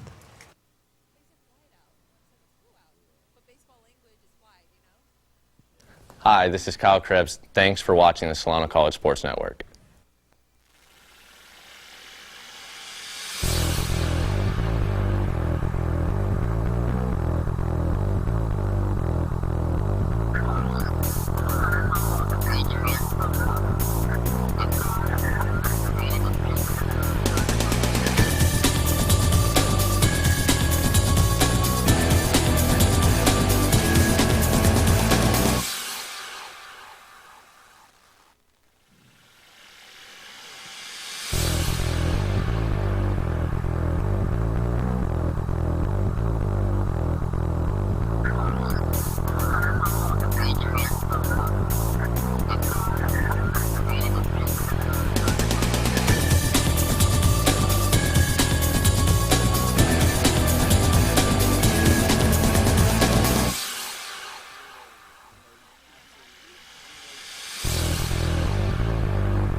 Welcome back, everyone. Here in the bottom of the 6th inning, Logan Finley now leads off for the Rockhounds, looking to do a little more than just get on base. He's looking to maybe just take the lead.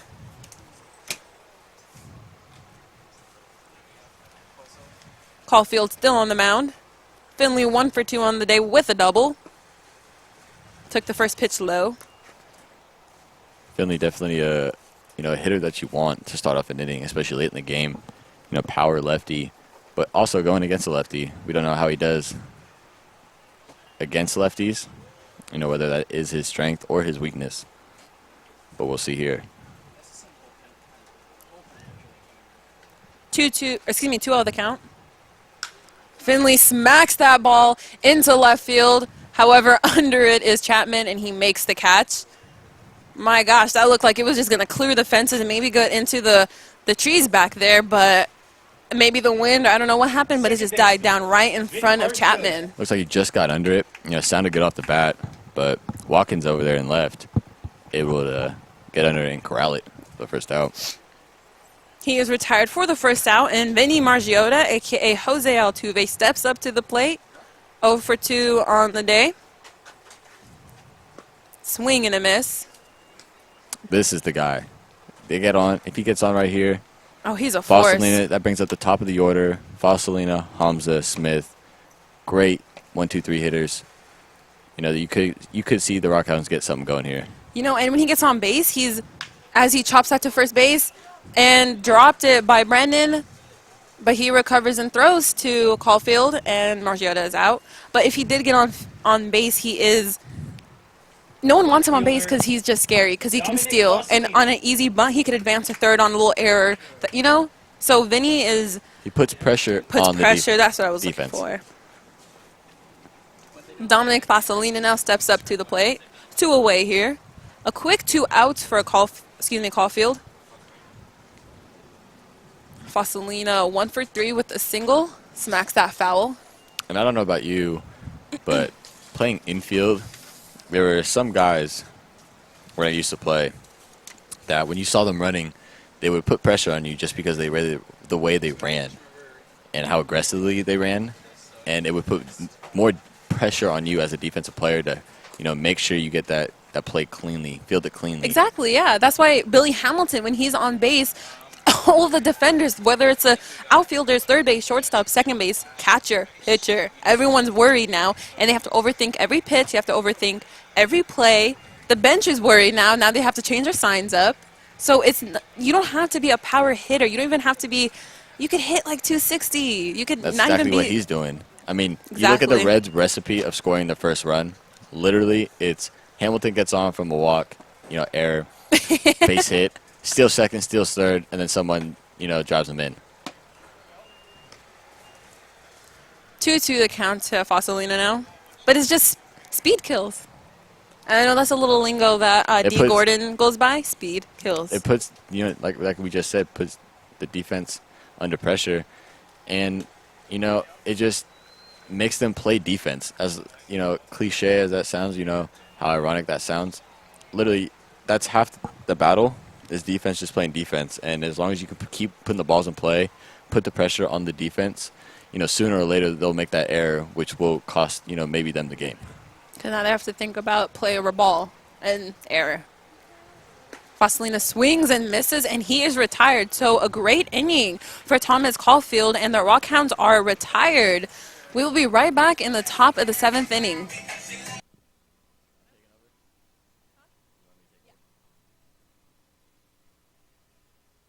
Hi, I'm Scott Stover, General Manager of the Rockville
back, everyone. Tie ball game. Heading to the top of the 7th. 4-4. As you see Josh Ballard stepping in for the Crawdads. He's had a single, 1 for 3 on the day. Or actually, take that back. 2 for 3 as he hits a fly ball to left field. Under is Foscalina. Makes the play. 1 out. All these balls that are hit, you know, one from Finley and then now from Josh, they look like they're gone. And they sound like they're gone, but they just die right in front of the left fielder, whether it's Foscalina or Chapman. And it's just crazy. It's the sound of the wooden bat. The beautiful sound of the wooden bat. Oh, it's a great sound. You I just hate can't beat the it. metal You just cannot beat it. I hated as a player, you know. How you have to use metal? Metal and then like the composite bats. It just sounded terrible. As Linninger fouls it off the end of the bat, left side, 0-1.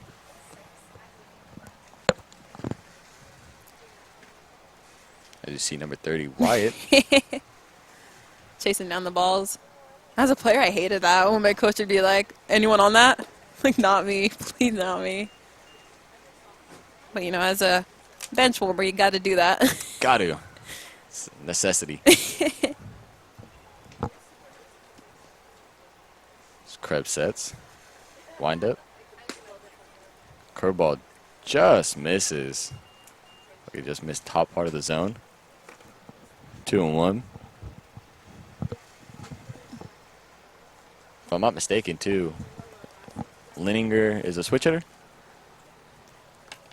I believe so. Pretty sure we saw him bat from the right side against Allen earlier in the game. We'll just go with that then. Krebs throws fastball in there, inside part of the plate, strike 2.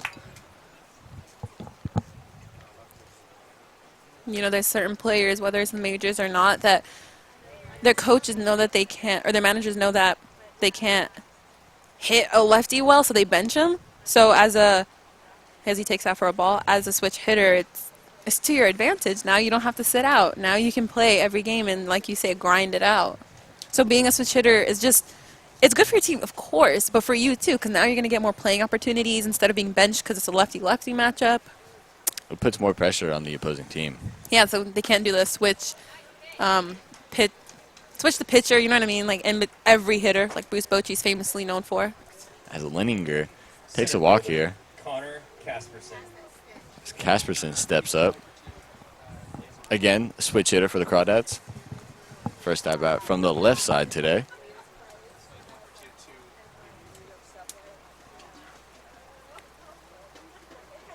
Let's see if Krebs here, in relief of Nelson from the injury, can get a double play ball and get the Rockhounds with a 1-2-3 inning. As Casperson shows bunt, fouls it. Definitely had Willy at first and Kenny at first, or excuse me, Willy at third and Kenny at first, breaking in. 2 for 3 with 2 singles on the day. Having a good day today. Great game. Really seen the ball well.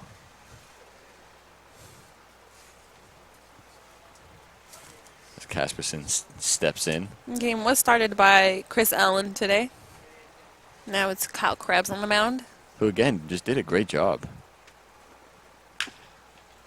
As Casperson hits it to right field, Smith traps the ball, not being able to make the catch, falls in for a single. As Casperson gets his 3rd hit on the day. Shortstop. You know what, though? Moves up to second. That was a great play by Smith by just getting to it and at least keeping it in his vicinity and not getting it past him, not having the runner advance or even score on that play. So big props to Max Smith for even getting to it and hustling. Usually balls like those, I mean, he didn't get his body in front of it, it looked like. Kind of just flew his glove and hoping for the best. But like you said, kept the ball in front of him, able to find his glove and hold it to a single. As Simmons steps in. He had a little slide in there too. Curveball in there. 0-1.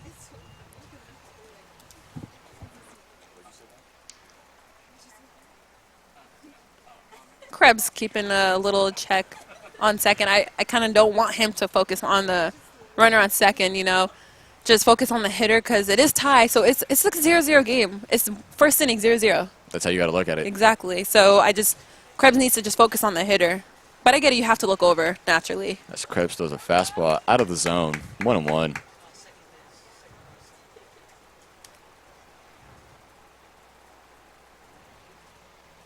Situations like this, I really feel like Krebs, he's got to show his composure, show that adversity and overcome this jam that he's in. As Krebs sets. Fastball in, 2-1.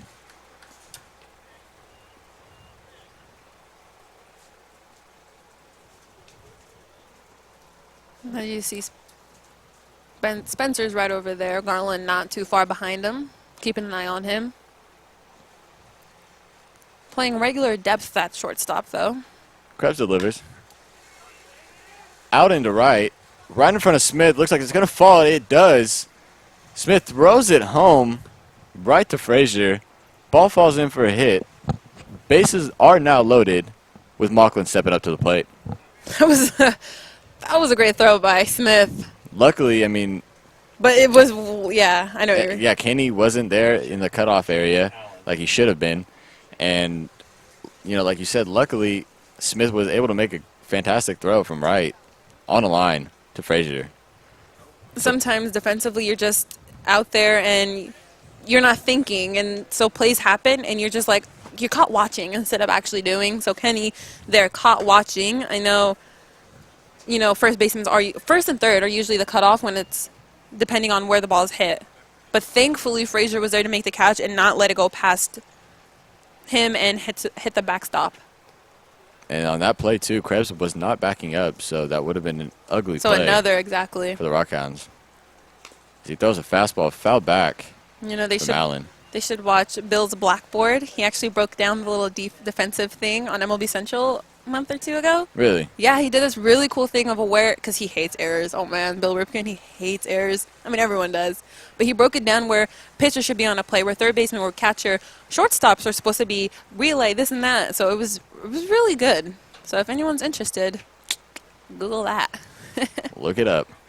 As Krebs sets. Changeup just missed off the part of the plate. Krebs not happy at all. That looked like a nice pitch. Umpire, again, just calling the small zone. Krebs looked a little frustrated on that call. As it sets up a 2-1. He can't let that get to him, though, because of the situation. There's only 1 out, bases are loaded.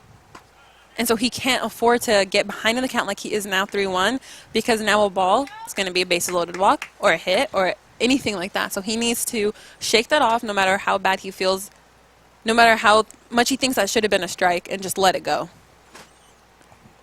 I agree, as Krebs is ready for the 3-1. Looking to get out of this. There's a fastball in there. Strike 2. Allen looks like he took off. Having a little talk with the umpire.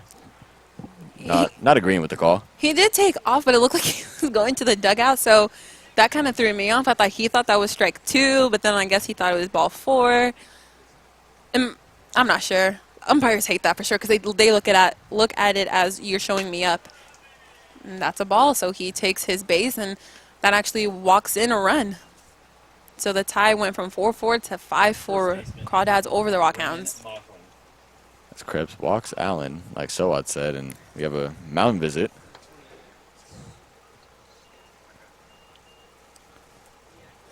What do you think the coach is telling Krebs here? He's probably telling him what I said earlier about how don't let this get to you. I understand that the strike zone isn't what you want it to be, but, Allen had to go through it. Garcia on the other side had to go through it. Nelson had to go through it, and they didn't let it get to them. So he just needs to, just settle down and just not think the umpire's against him. Because I know a lot of players think, man, he doesn't like me. He wants me out of this. But I think he's just telling him to just settle down. This is your game. We're down by 1 now. That's not a big deal. Obviously, they can score just like that. And I think maybe Frazier's just going through some signs right now, probably trying to change it up a little bit.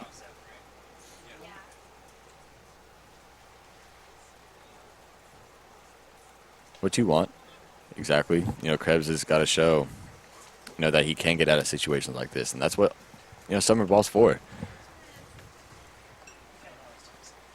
Exactly. So when the spring season begins for Solano, he'll be ready and he'll know how it feels and he'll get over it. Exactly. I mean, he has the right to be mad, as he swings and misses, as does everyone has the right to be mad. But you cannot let it get to you, because baseball is a tricky game where you're mad 1 second and you're going to be pissed off the next because you just gave up a grand slam. Couldn't have said it any better, Soad. Thanks. I'm not just good at math, guys. I know how to speak baseball. Krebs throws a curveball in there on the 0-1 count. Swing and miss by Mauchline. Down 0-2. Just like that, he's ahead of the count. Now a double play could get him out of it. A strikeout could get him one away. So just slow down the game and take a deep breath and ignore the umpire. Put him behind you. Think of your boys. Focus on your pitch and how you're pitching. As Krebs delivers. Curveball again in the dirt. Ball gets away from Frazier. Casperson able to score. Simmons coming around from third. Able to get in there. 2 will score on the wild pitch. And how about that play? Strikeout against Mauchline. Ball gets away from Frazier. Can't find it. Casperson and Simmons able to score. And Allen able to move up on third. Frazier, when he got the ball, when it went past him and through to Krebs and it got past Krebs, I know it didn't do any more harm because, the runner was still at third. He didn't score, thankfully, for the Rockhounds. But nonetheless, he should have ate that, because that could have been a mess. If Kenny wasn't back there to back it up and it went past him and went to the bullpen, who knows? That could have been a dangerous play and bases would be completely empty instead of just now runner on third. So it's just small things like that where you need to think of the play. And I was going to say earlier, prior to the pitch that was, wild pitch or pass ball, whatever it was, scored as, I feel maybe Krebs is thinking hitter instead of pitch, like you mentioned. Maybe he's thinking of his prior at-bat. Maybe he should instead think about what my pitch is going to be, because I feel like he's thinking too much ahead and not right now, if that makes sense. Yeah, I think he might be letting the mishaps of the defense affect his pitching game, as Watkins is ahead 2-0 as he fouls it back 2-1. Krebs looking to pick up his defense and limit this damage.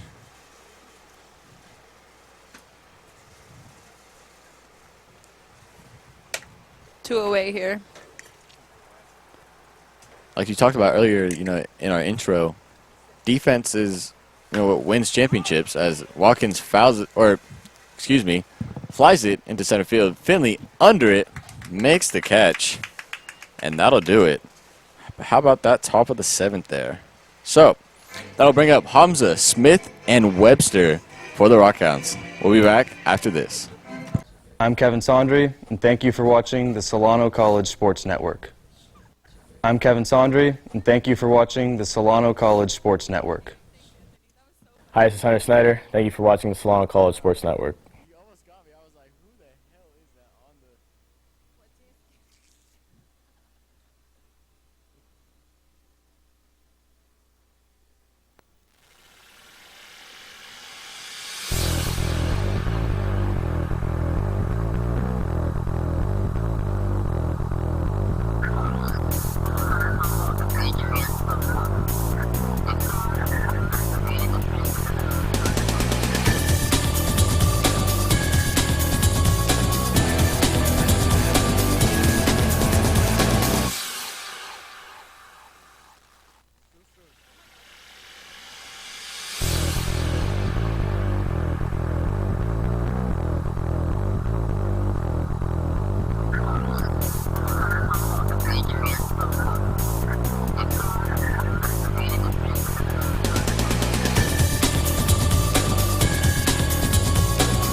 Welcome back.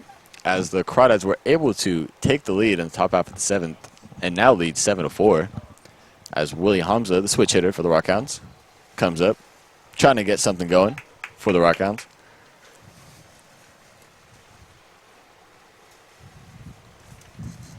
As Caulfield still in the game, delivers the first pitch outside ball 1. Willie is 1 for 2 with a double and a walk today. You know, for Caulfield being up there, you need that from your bullpen. You can't just keep throwing out, you know, reliever after reliever. You kind of want your bullpen to eat up innings. I mean, Garcia did do a great job before giving up the 3-run home run to Frazier, but he did leave in the 5th, I believe it was. So that's still kind of early. So you kind of want your bullpenners to just eat the innings up. As Homza takes the ball outside, 2-1. Yeah, and, you know, going back to what you said, you know, you typically want your starters to at least go 5 innings. 5 solid, you know, strong innings. But the Crawdads were just not able to get Garcia past that 5th inning as he gave up the home run to Frazier, which ended up tying the game as Homza fouls it left side, 2-2. In the inning for Krebs, you know, he just let it get past him. And like I said, he just needed to just, you know, forget about it and just put his team on his shoulders, kind of. And he didn't really do that, but at least he limited the damage to what it was. Instead of having an explosive inning that could have kept going right now as he singles up the middle, but it was 8 up by Simmons, and he couldn't get up with the play, so he has a single. Now batting right. Great play by Simmons for just getting to it and making glove contact with it. Yeah, how about that? And it looked like off the end of the bat from Homza. Right past Caulfield. And Simmons just laid out, but not able to make the transfer to the throwing hand to throw over to Mauchline at first. So, Homza on from the single. That'll bring up Smith here. Lefty-lefty. 2 for 3 with a double on the day. As he takes a fastball in. 1-0.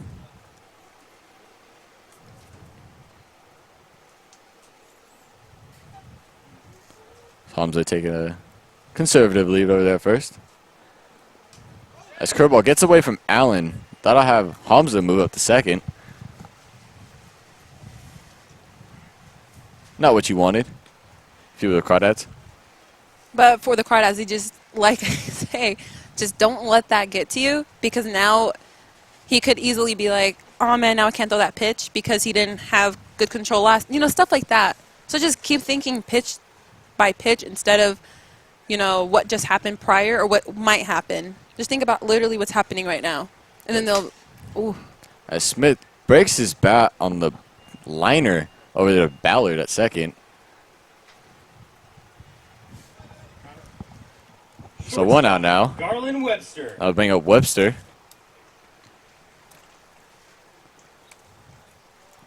Broken bat, little lazy pop-up liner thingy that happened. Scary, though, because I saw shards flying out.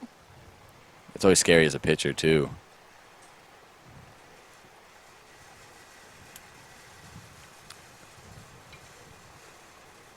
So Webster ready. Homza with a decent lead over there second. Caulfield jams him. Out there is Watkins in left field. Makes the catch. That'll make it 2 out. Now up, Frazier. Brandt Frazier. I think that Webster knew it would have been an out. I don't think he thought he got all of it, but I thought he got all of it. Anything that's hit to left field right now that's in the air, I'm assuming it's just going to go over the wall, just how hard it's hit.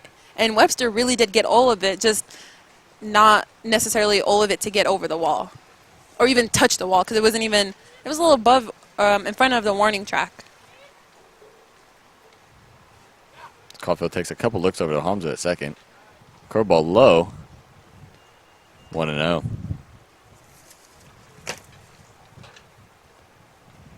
Frazier with the big home run to put the Rockhounds tied up in the 5th inning.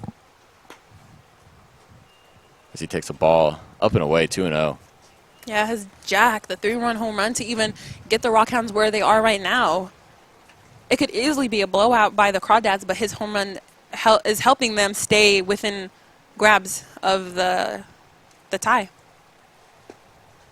As he takes a changeup low and away, ball 3.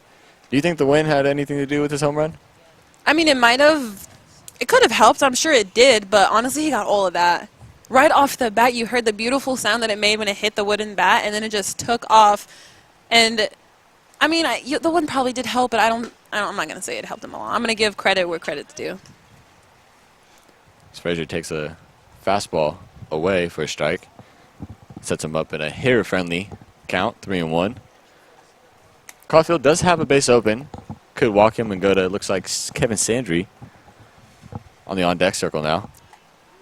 You know, he takes a strike, outside part, 3-2. You know, I noticed, even watching MLB and anything, that the shortstop, second basemen, they, you know, tap their gloves to kind of deke the runner, although, you know, they know the runner is not going to think that they're throwing over. But I think that's, just as a fan, I love seeing that because it's just a routine that everyone does, and it's not a habit that dies down. And I like seeing them, you know, do that throughout high school, college, minors, pros. You know, I just like seeing that. It's a little something I noticed that, you know, in particular right now, Josh is doing at second base and Simmons at short. It's kind of cool how it stays, you know, exactly all levels of baseball. Frazier able to stay alive on that last pitch. Still 3-2. Caulfield looks back at Homza. Throws a curveball, fouled off his foot. Frazier. He's going to need a minute. Talking about stubbing your toe on a corner. Imagine hitting a foul ball on the top of your shoe. Even on the ankle bone. Even anywhere. That's got to be even worse. I've seen, I forget who it was. I'm not sure if it was Longoria. I feel like someone in the American League, they fouled it, and the ball hit home plate and hit him in the helmet and took the helmet off. So your whole body's not just safe. You know, it can hit anywhere. I've seen some crazy stuff happen, too. You know, softball wears the protective mask. Baseball does not. Some players have the little chin strap guard. As Frazier takes the ball in, so he'll take the walk, and that'll bring up pinch hitter Kevin Sandry. Number 12, Kevin Sandry. I'm sorry, you said Kevin Sandry or Dansby Swanson? I meant Dansby Swanson. I apologize. I actually wrote Kevin Swanson on my scorebook right now. And he'll pinch hit for DH Nate Gutierrez. Looking to get the righty, looks like, from Stover against the lefty in Caulfield. So good move. As Sandry takes the ball in, gets away from Allen on the pass ball. That'll move Homza and Frazier up one base. That'll set up now, second and third. Had a little two-step. Sandry had a little two-step up there as the ball nearly hit him. Yeah, I give a lot of props to baseball and softball players because if you're in the college level, it's not, 30 miles per hour. That's coming at you 60 to 80 miles per hour, and sometimes 90. Like, they throw gas. And when it's coming towards your face, I know a lot of players that don't flinch and just, they take it. Not like in the face, of course, but they know it's not going to hit them. So you have to be there mentally to be a baseball, softball player. Not anyone can just go in the plate and face a hard throw-in hitter or pitcher. Sandry hits a chopper. Whitaker fields it. Makes the great throw over there to first and Mauchline, and that'll end the inning. Rockhounds unable to take advantage of the pass ball. So that'll bring up Ballard, Whitaker, and Ballard here in the top of the eighth after this. I'm Kevin Sandry, and thank you for watching the Solano College Sports Network. I'm Kevin Sandry, and thank you for watching the Solano College Sports Network.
So that'll bring up John Ballard. John Ballard here in the top of the 8th. Crawdads still have the lead 7-4, looking to add a little bit of insurance.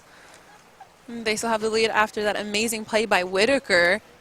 It was just amazing heads-up play by him, and I couldn't get enough of that. As Ballard hits it over to Webster at short and able to make the play just in time of the speedy Ballard, out number 1. Okay, this is not look-wise, but defensively-wise. Kevin Whitaker. Brennan Crawford, maybe. I do like that Webster comparison. and I like that. You know, he fields it smoothly. I really do like that comparison from you, Soad. thank you. I really tried on that one. I'm glad. As Whitaker steps in. He does not want to go 0 for 5. He wants to at least get one hit because no one wants to go home. Even, I mean, your team wins. That's great for you and your team. But personally, as a baseball player, you don't want to 0 for 5. You know, especially with Whitaker as he takes a curveball in the dirt, 2-0. Especially with him, he's had good looks and, you know, good at-bats. They just haven't fallen for Like hits. you said, he hits them towards the Rockhound defense. Every ball he's hit has been in play as he flies it to left field, gets a good piece of it. Looks like Foscalina out there in left center. Unable to make the play, hits off the heel of his glove. Whitaker stays at second on the air. So Whitaker finally gets on base. Not a hit exactly, but on base. So he's happy because A, he's on base, and B, he's on second base, and C, scoring position. Well, I already said second base, but whatever, you guys get what I mean. As that'll bring up Josh Ballard, looking to get some insurance in. And Whitaker in second, drive him home. See what he can do here. As Krebs sets, looks back at Whitaker, delivers, ball up, 1-0. To go back on my Webster-Crawford comparison, I just want to clear it up a little bit. Obviously, I'm not saying look-wise because Crawford looks, has hair, has a beard, whatever. But just the way that Garlind, eats the ball, and he's so smooth, and his transition and his steps to first, and stuff like that. It just reminds me of a Brandon Crawford. His fielding ability Exactly. overall. As Krebs throws a fastball, just missed off the outside part of the plate, 2-0. And I actually interviewed Webster as well after the media day, and I asked him if he had a player growing up that he emulated kind of thing, and he said he grew up a Giants fan, and he idolized Omar Vizquel, and that's why he takes defense. He does defense the way that he does. He does it like Vizquel, because Vizquel is known for his defense, one of the best defensive players to ever play the game, and that's what he likes to bring to his game. And that's why he's number 13 as well. Omar Vizquel, former shortstop of the Indians and San Francisco Giants. As Ballard takes a walk. Looked like the fastball was in there, but not according to the umpire. So that'll set up first and second. 1 out. That'll bring up Liniger. Chris, are you more of a defense or, I mean, obviously offense, but do you take defense the way that you do? Because I personally love defense. Like I said earlier, when I watched Eric Chavez growing up, just the way he plays the game. Machado now, third base specifically, of course. But I just love defense. I love good plays. I love everything about it. I don't want to say my answer because you think I'm going to be biased as Liniger takes the ball out. Chris, is it about the Yankees? It is about the Yankees. Go ahead. I was going to say Jeter. He's my all-time favorite player. And I just like the way he carried himself on and off the field. Humble person and played tremendous defense. I mean, Yep. when you're in the hole, when you're in the 5-6 hole, as Liniger fouls it off of Frazier's mask, set up a 1-1 count. Umpire giving him some time. Looks a little shaken up. I mean, whenever, in Little League, for me, whenever I got the ball, 5-6 hole, shortstop gets it, running away, what do you say? Jeter. Exactly. No, I get it. You grew up with Jeter. I didn't really grow up with JT Snow, but when I grew up and I started looking back in the Giants' history, he was my favorite. He is my favorite player. He, in my opinion, is one of the best defensive first basemen. He's the reason why I wear number 6. So I always grew up defense biased in a way. I know some guy, like Brendan Crawford, for a while, he could not hit. He was hitting easily 230, 240. The Giants kept putting him out there because of his defense. And now, he's an all-star. His batting average is climbing. His power is getting there. So it's just, you gotta let these guys go. You know what I mean? Just because they have defense doesn't mean their offense isn't coming. So if they have defense, just let them ride it out. That's where I stand when it comes to defense. Couldn't put it any better. As Leininger just took a changeup on the outside part of the plate. That sets up Krebs for a strikeout situation at 1-2. Looking to finish him off.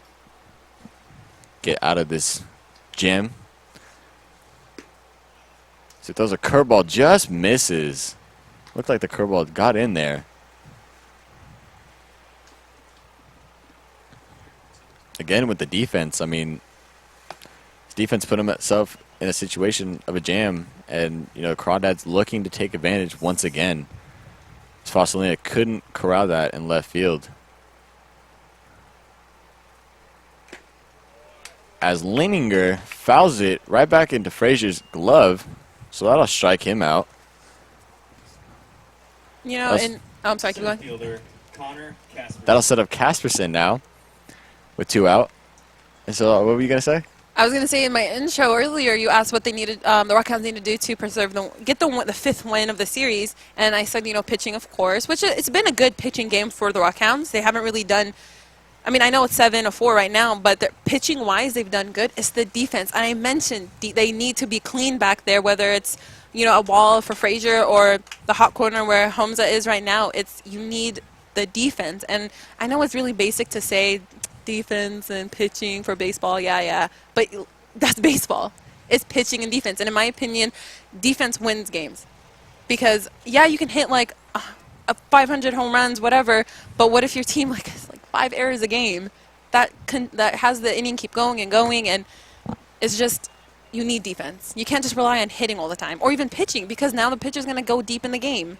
And or not deep in the game, but deep in the inning. And pitch count gets higher, and it's just, it all goes back to defense. And those little errors will bite you in the butt. And that's where I stand with defense part 2. Defense will definitely win you championships. And, going back to the pitching, as it hits Casperson, that'll load the bases. Krebs gets the ball himself.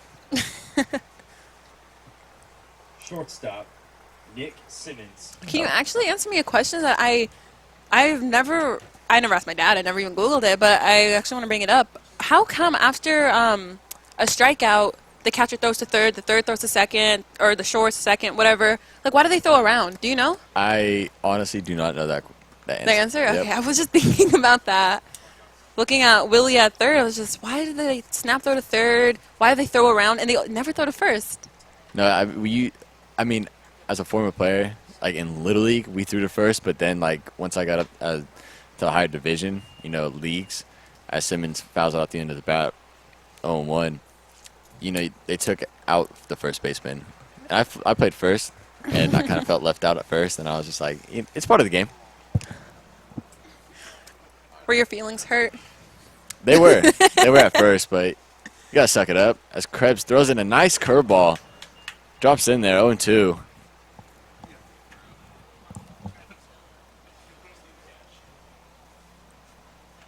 As Krebs looking to get out of the inning, damage-free, pick himself up as the defense could not help him out.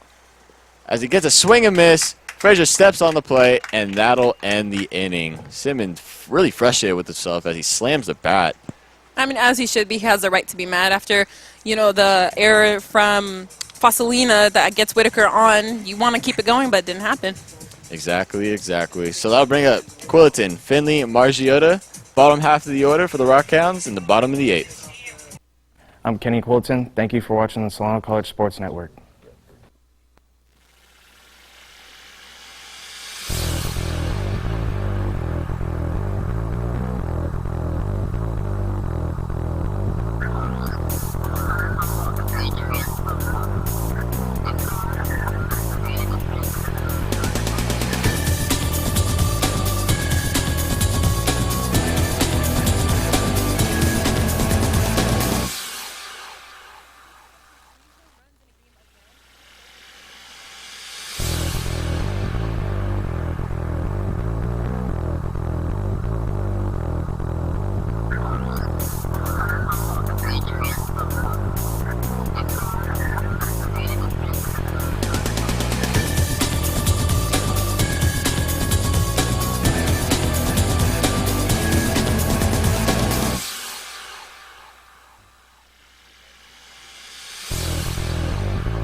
Welcome back as Leading Kenny off, first Quilliton baseman, steps Kenny up to the plate. Quilliton. In the bottom half of the 8th. Rockhounds looking to get back into this game. Crawdads took the lead in the 7th inning. Well, looks like we have a new pitcher, Alex Baeza. He has 2 innings under his belt. He has, I believe, 17 strikeouts, 9 balls. So let's see what he does today. As Baeza, first pitch, low and in, ball 1.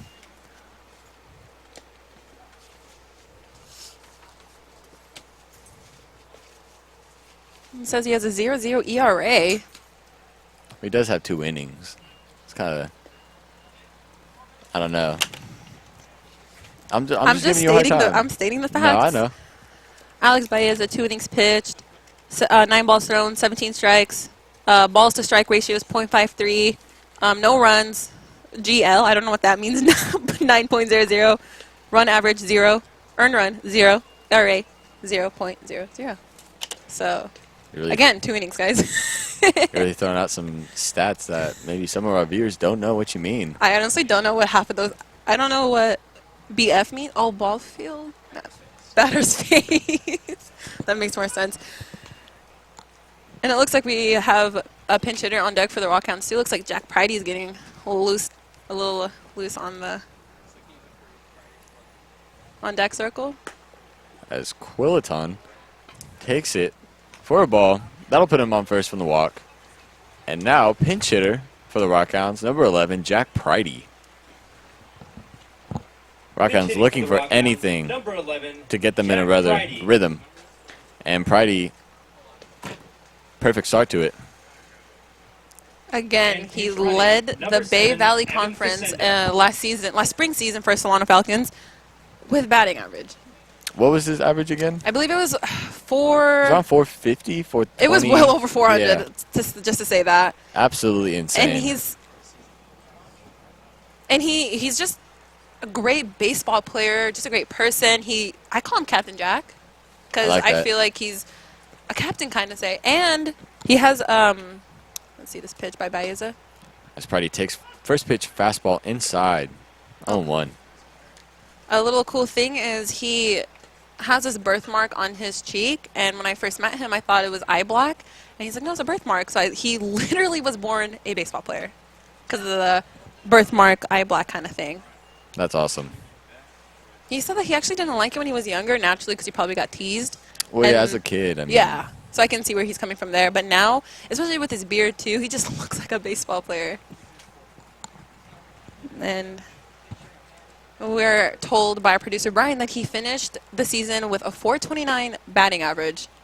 As Pridey swings and misses. Good morning, good afternoon, and good night. As Baeza sets him down. Something we don't see from Pridey is a three-pitch Vinnie Margiotta. three-pitch strikeout.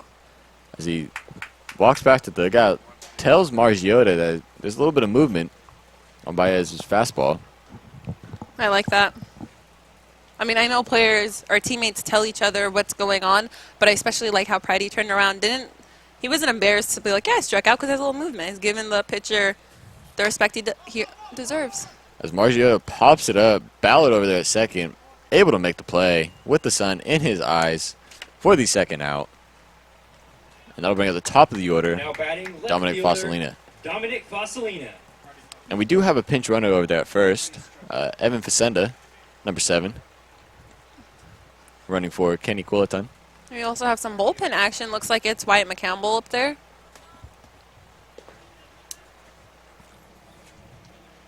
Oh, and Rylan Heaney is actually in the bullpen as well, as Foscalina steps up to the plate. 1 for 3 on the day. Looks to redeem himself after the error that costed a leadoff double. Thankfully did not end up rounding third and scoring, but nonetheless, it was a routine fly ball, and it just hit on the bottom of his glove. He takes a ball, and looks like a balk, actually, from Baeza. So that'll move Facenda over to second. We'll see if Foscalina can get Facenda in here, chip away at the 3-run deficit the Rockhounds have.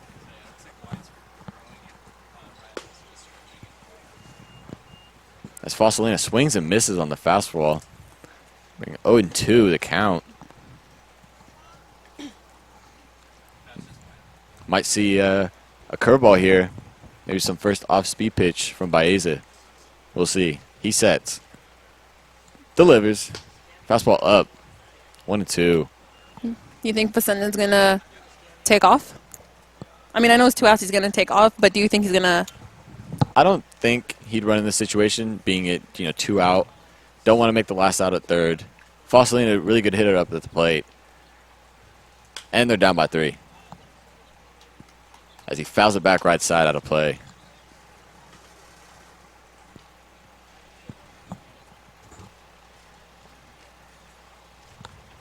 I mean, the Rockhounds did win the first 3 of the 4 games against the Crawdads, and they're trying to win the 5th right now as Foscalina is at the plate. He pops it up. Under is Whitaker. Check that. Simmons makes the play, calls him off, and that'll end the inning. Rockhounds unable to score, take advantage. So that'll bring up for the Crawdads in the top of the 9th inning. Allen, Mauchline, and Whitaker.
Top of the 9th, we go as Jake Allen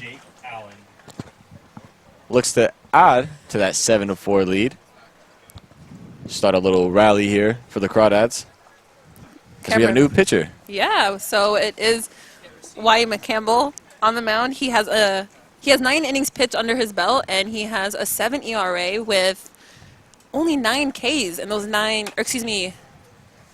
innings pitched. Averaging a K an inning. As Allen drives to right center. That'll be down for at least a double.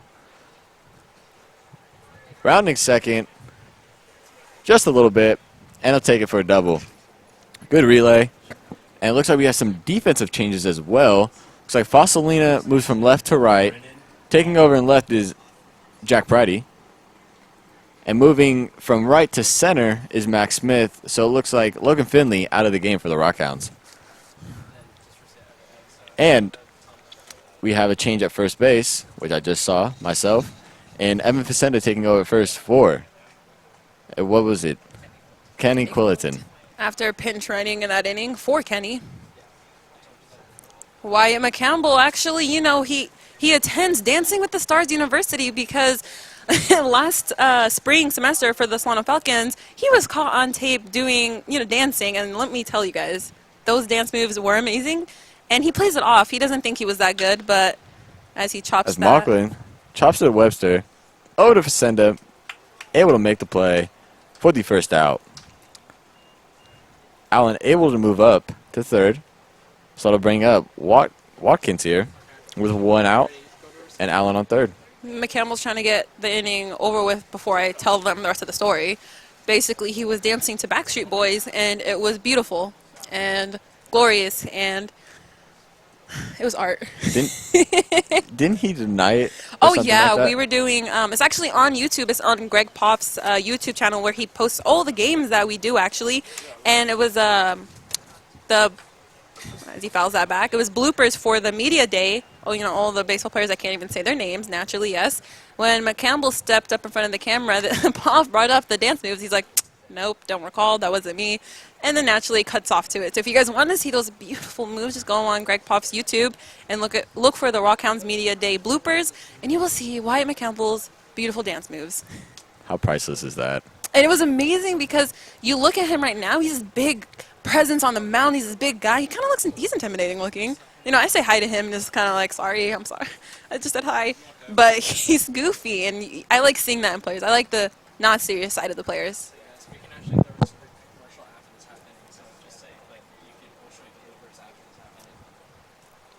As McCampbell sets, Watkins ready. The pitch. Fastball up, 2-1. And we'll actually show you guys the bloopers after this half inning. So if you guys don't want to stay, please just stay and watch McCampbell's beautiful dance moves and then come to the game and then tell him you saw it. Naturally, yes. It's worth the watch, guys. It is definitely worth the watch. As Watkins fouls it back, 2-2. As you see the infield playing in for the Rockhounds. Doesn't seem happy after he fouled that back. Seems kind of mad at himself. Looks, a little frustrated himself. Maybe that was his pitch and he just got on top of it or under it. Might have been looking for the fastball and just missed it right there. That's why it sets. Delivers. As Watkins liner to center field. That'll score Allen. And the Crawdads able to add to their lead as Watkins takes a big turn around first. And that'll extend lead 8-4 here in the top of the ninth. Right fielder, John Ballard. And the tables have quickly turned on the Rockhounds. It's the ninth inning, down by 4, and now hopefully they're looking to just keep the lineup moving in the bottom half and just tie at least and hope it gets to extra innings. That was the whole point of, McCampbell coming in is, keeping that deficit where it was. As Ballard takes a strike outside corner.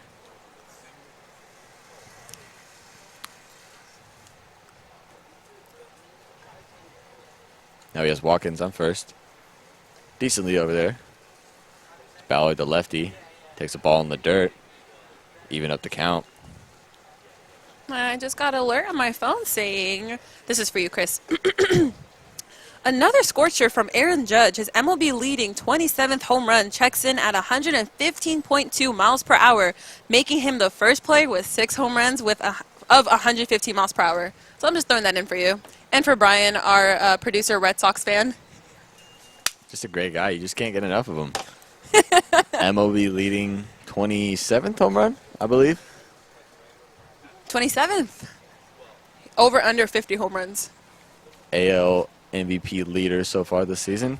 As Watkins takes off, Frazier throws down with a perfect throw, and Watkins able to get in there somehow, some way under the tag from Webster.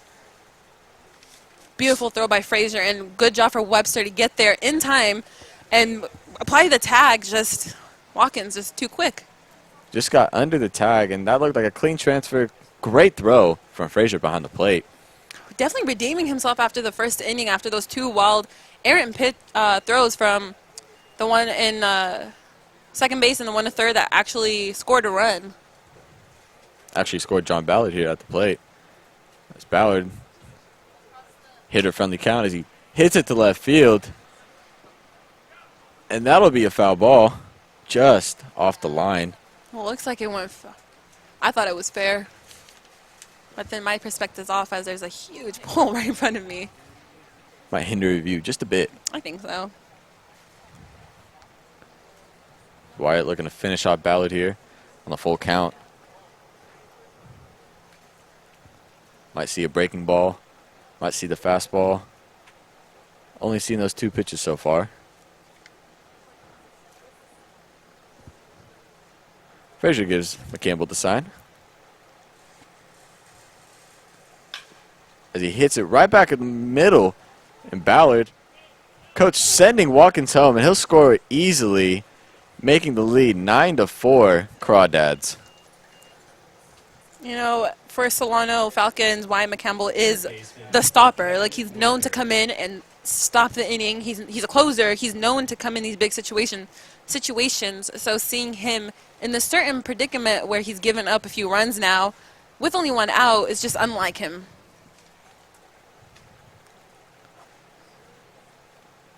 So that'll bring up Whitaker, looking to get an actual base hit on his stat line as he takes a curveball in there, strike 1. Does not want to go 0 for 6. If you have 5 at bats, 6 at bats, that means your team's hitting around. That means your teammates are having great at bats or singling, whatever. They're getting on base, and you're the only one that's 0 for 5, 0 for 6. That's the worst feeling.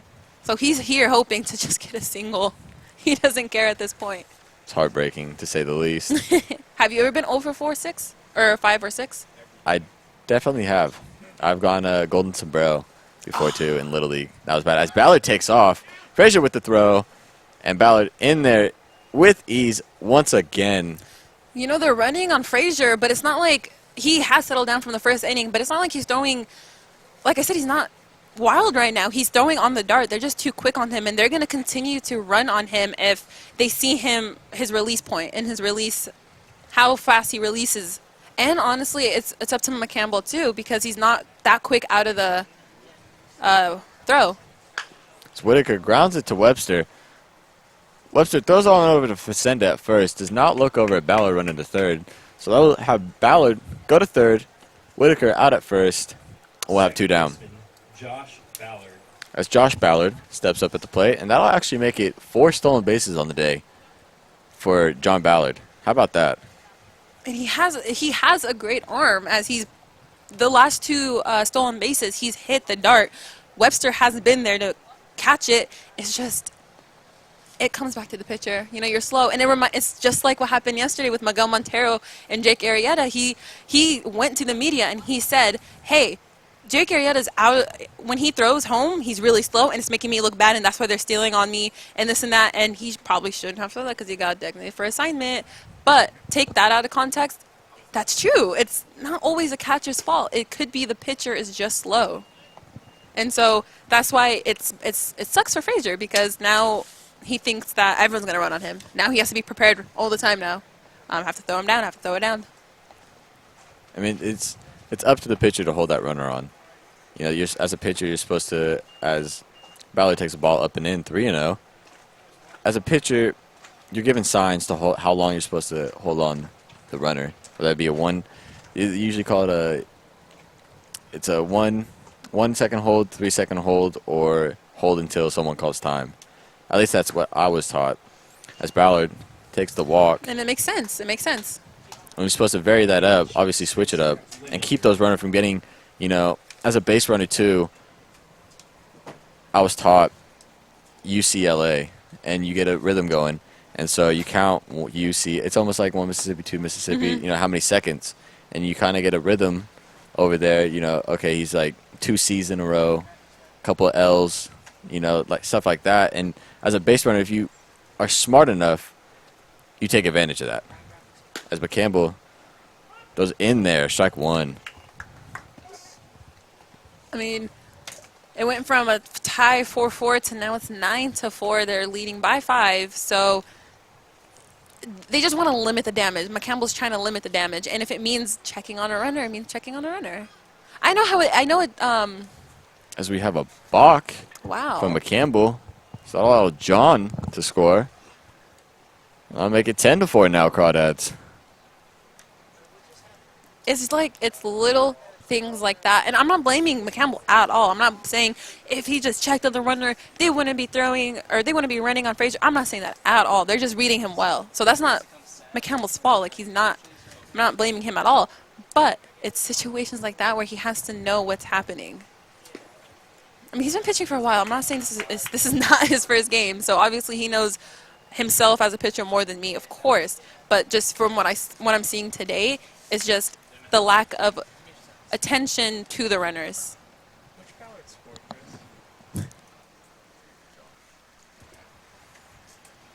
As Leninger down 0-2, McCampbell looking to limit the damage. As Leninger drives it out to left field, Pridey under it, makes the catch, and that'll get the Rockhounds out of the top half of the ninth. So, Rockhounds looking to come back somehow, some way. Homza, Smith, Webster for the Rockhounds. We'll be back. Hey, I'm Wyatt McCampbell. Thank you for watching Solano College Sports Network. Michael Jackson dance moves that you doing in the dugout that one time? I don't know what you're talking about. I'm sorry. I gotta find. And there's some ugly, ugly dance moves by Wyatt McCampbell. That looks like Rylan Haney, too. I'll talk some trash to him tonight. Of the reliever. And there are two lefties coming up for the next three, so that's why there's a lefty in the game to get those lefties out. So Eduardo Aguayo is the relief pitcher. Only a third of an inning pitched this season, but that one out. Cool. All right, now. Opportunities for Aguayo, but he's going to have to be trusted with a crucial situation with nobody out to try to stop the bleeding here after two have come across in the bottom of the fifth. So while we have this break in the action, let's do a little station identification. You're watching the Solano College Sports Network. My name is Brian Nelson, joined with me by Kyle Krebs, redshirt freshman for the Solano Falcons. Okay, Carson, whenever you're ready, here we go. Logan Finley, Benedictine College, left field.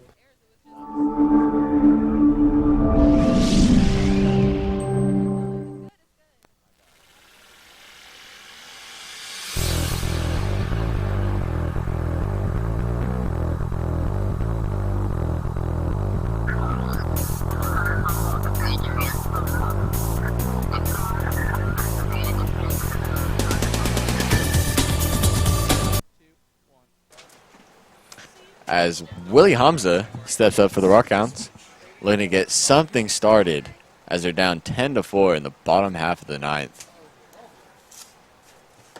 Baez is still in there for the Crawdads as Homza takes a fastball in.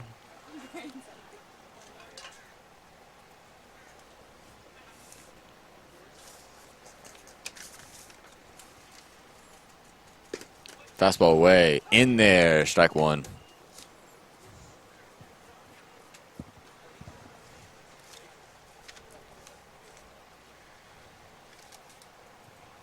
Homza looking relaxed up there at the plate.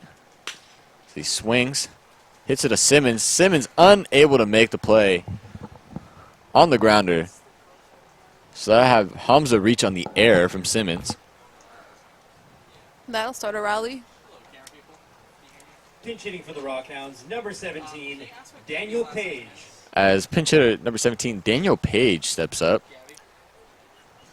Yeah, what's your last name, though? What's your last name? Garcia?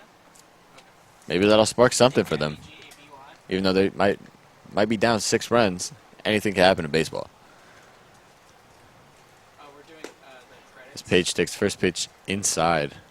Nearly hit him.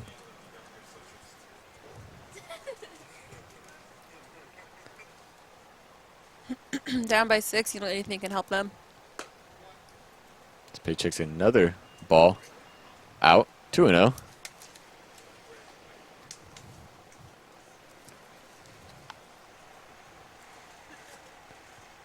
Rockhounds looking to chip away slowly but surely.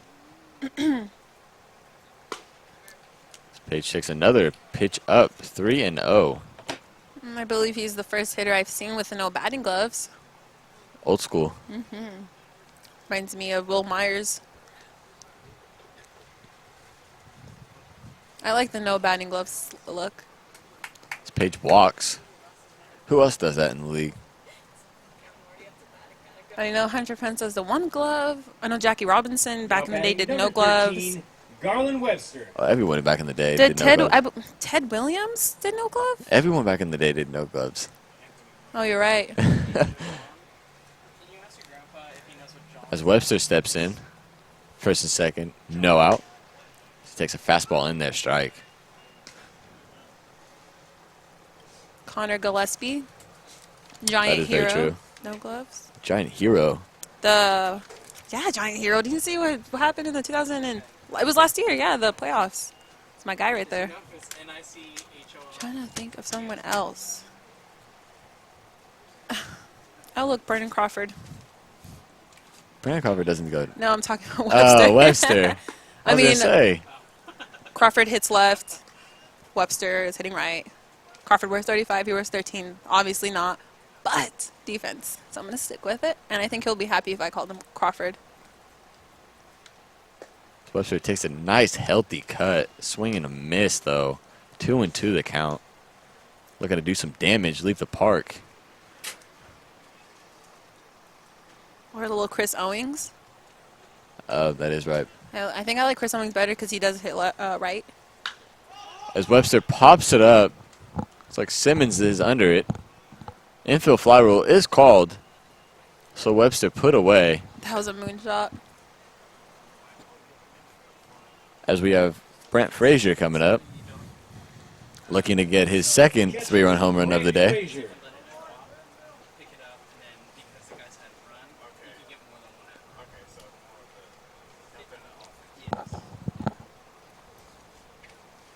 Homza at second. Page at first. Frazier at the plate. As Frazier pops it up. There's Mauchline. Ballard calls him off. Infield fly rule once again.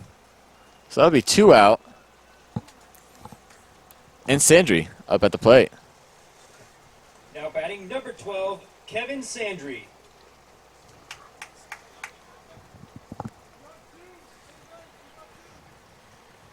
So the Dansby-Swanson comparison up at the plate.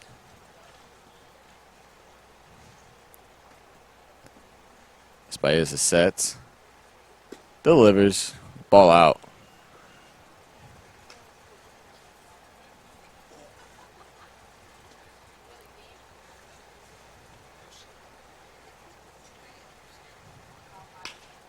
Sandry bloops it into right field. Falls right in front of Ballard. And Homza takes a big turn and looks like they caught up Page. Simmons throws. Whitaker tags Page out, and that'll end the game. What a eventful way to end the game, to say the least. So that'll do it. Run does score, though, in Homza. Crawdads win 10-5. Able to take advantage of those miscues today from the Rockhounds. For example, just on that last play. So what did you think of today's game?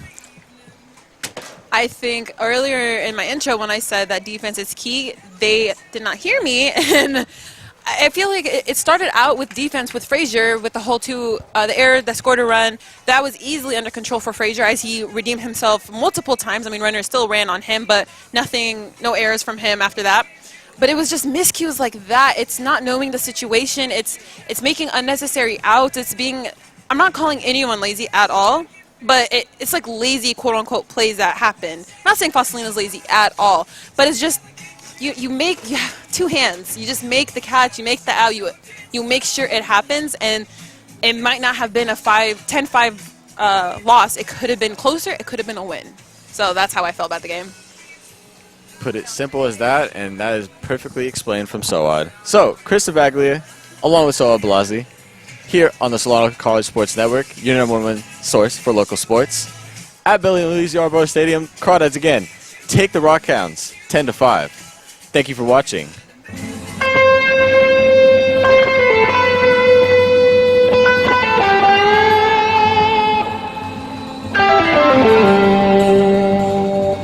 Thank you.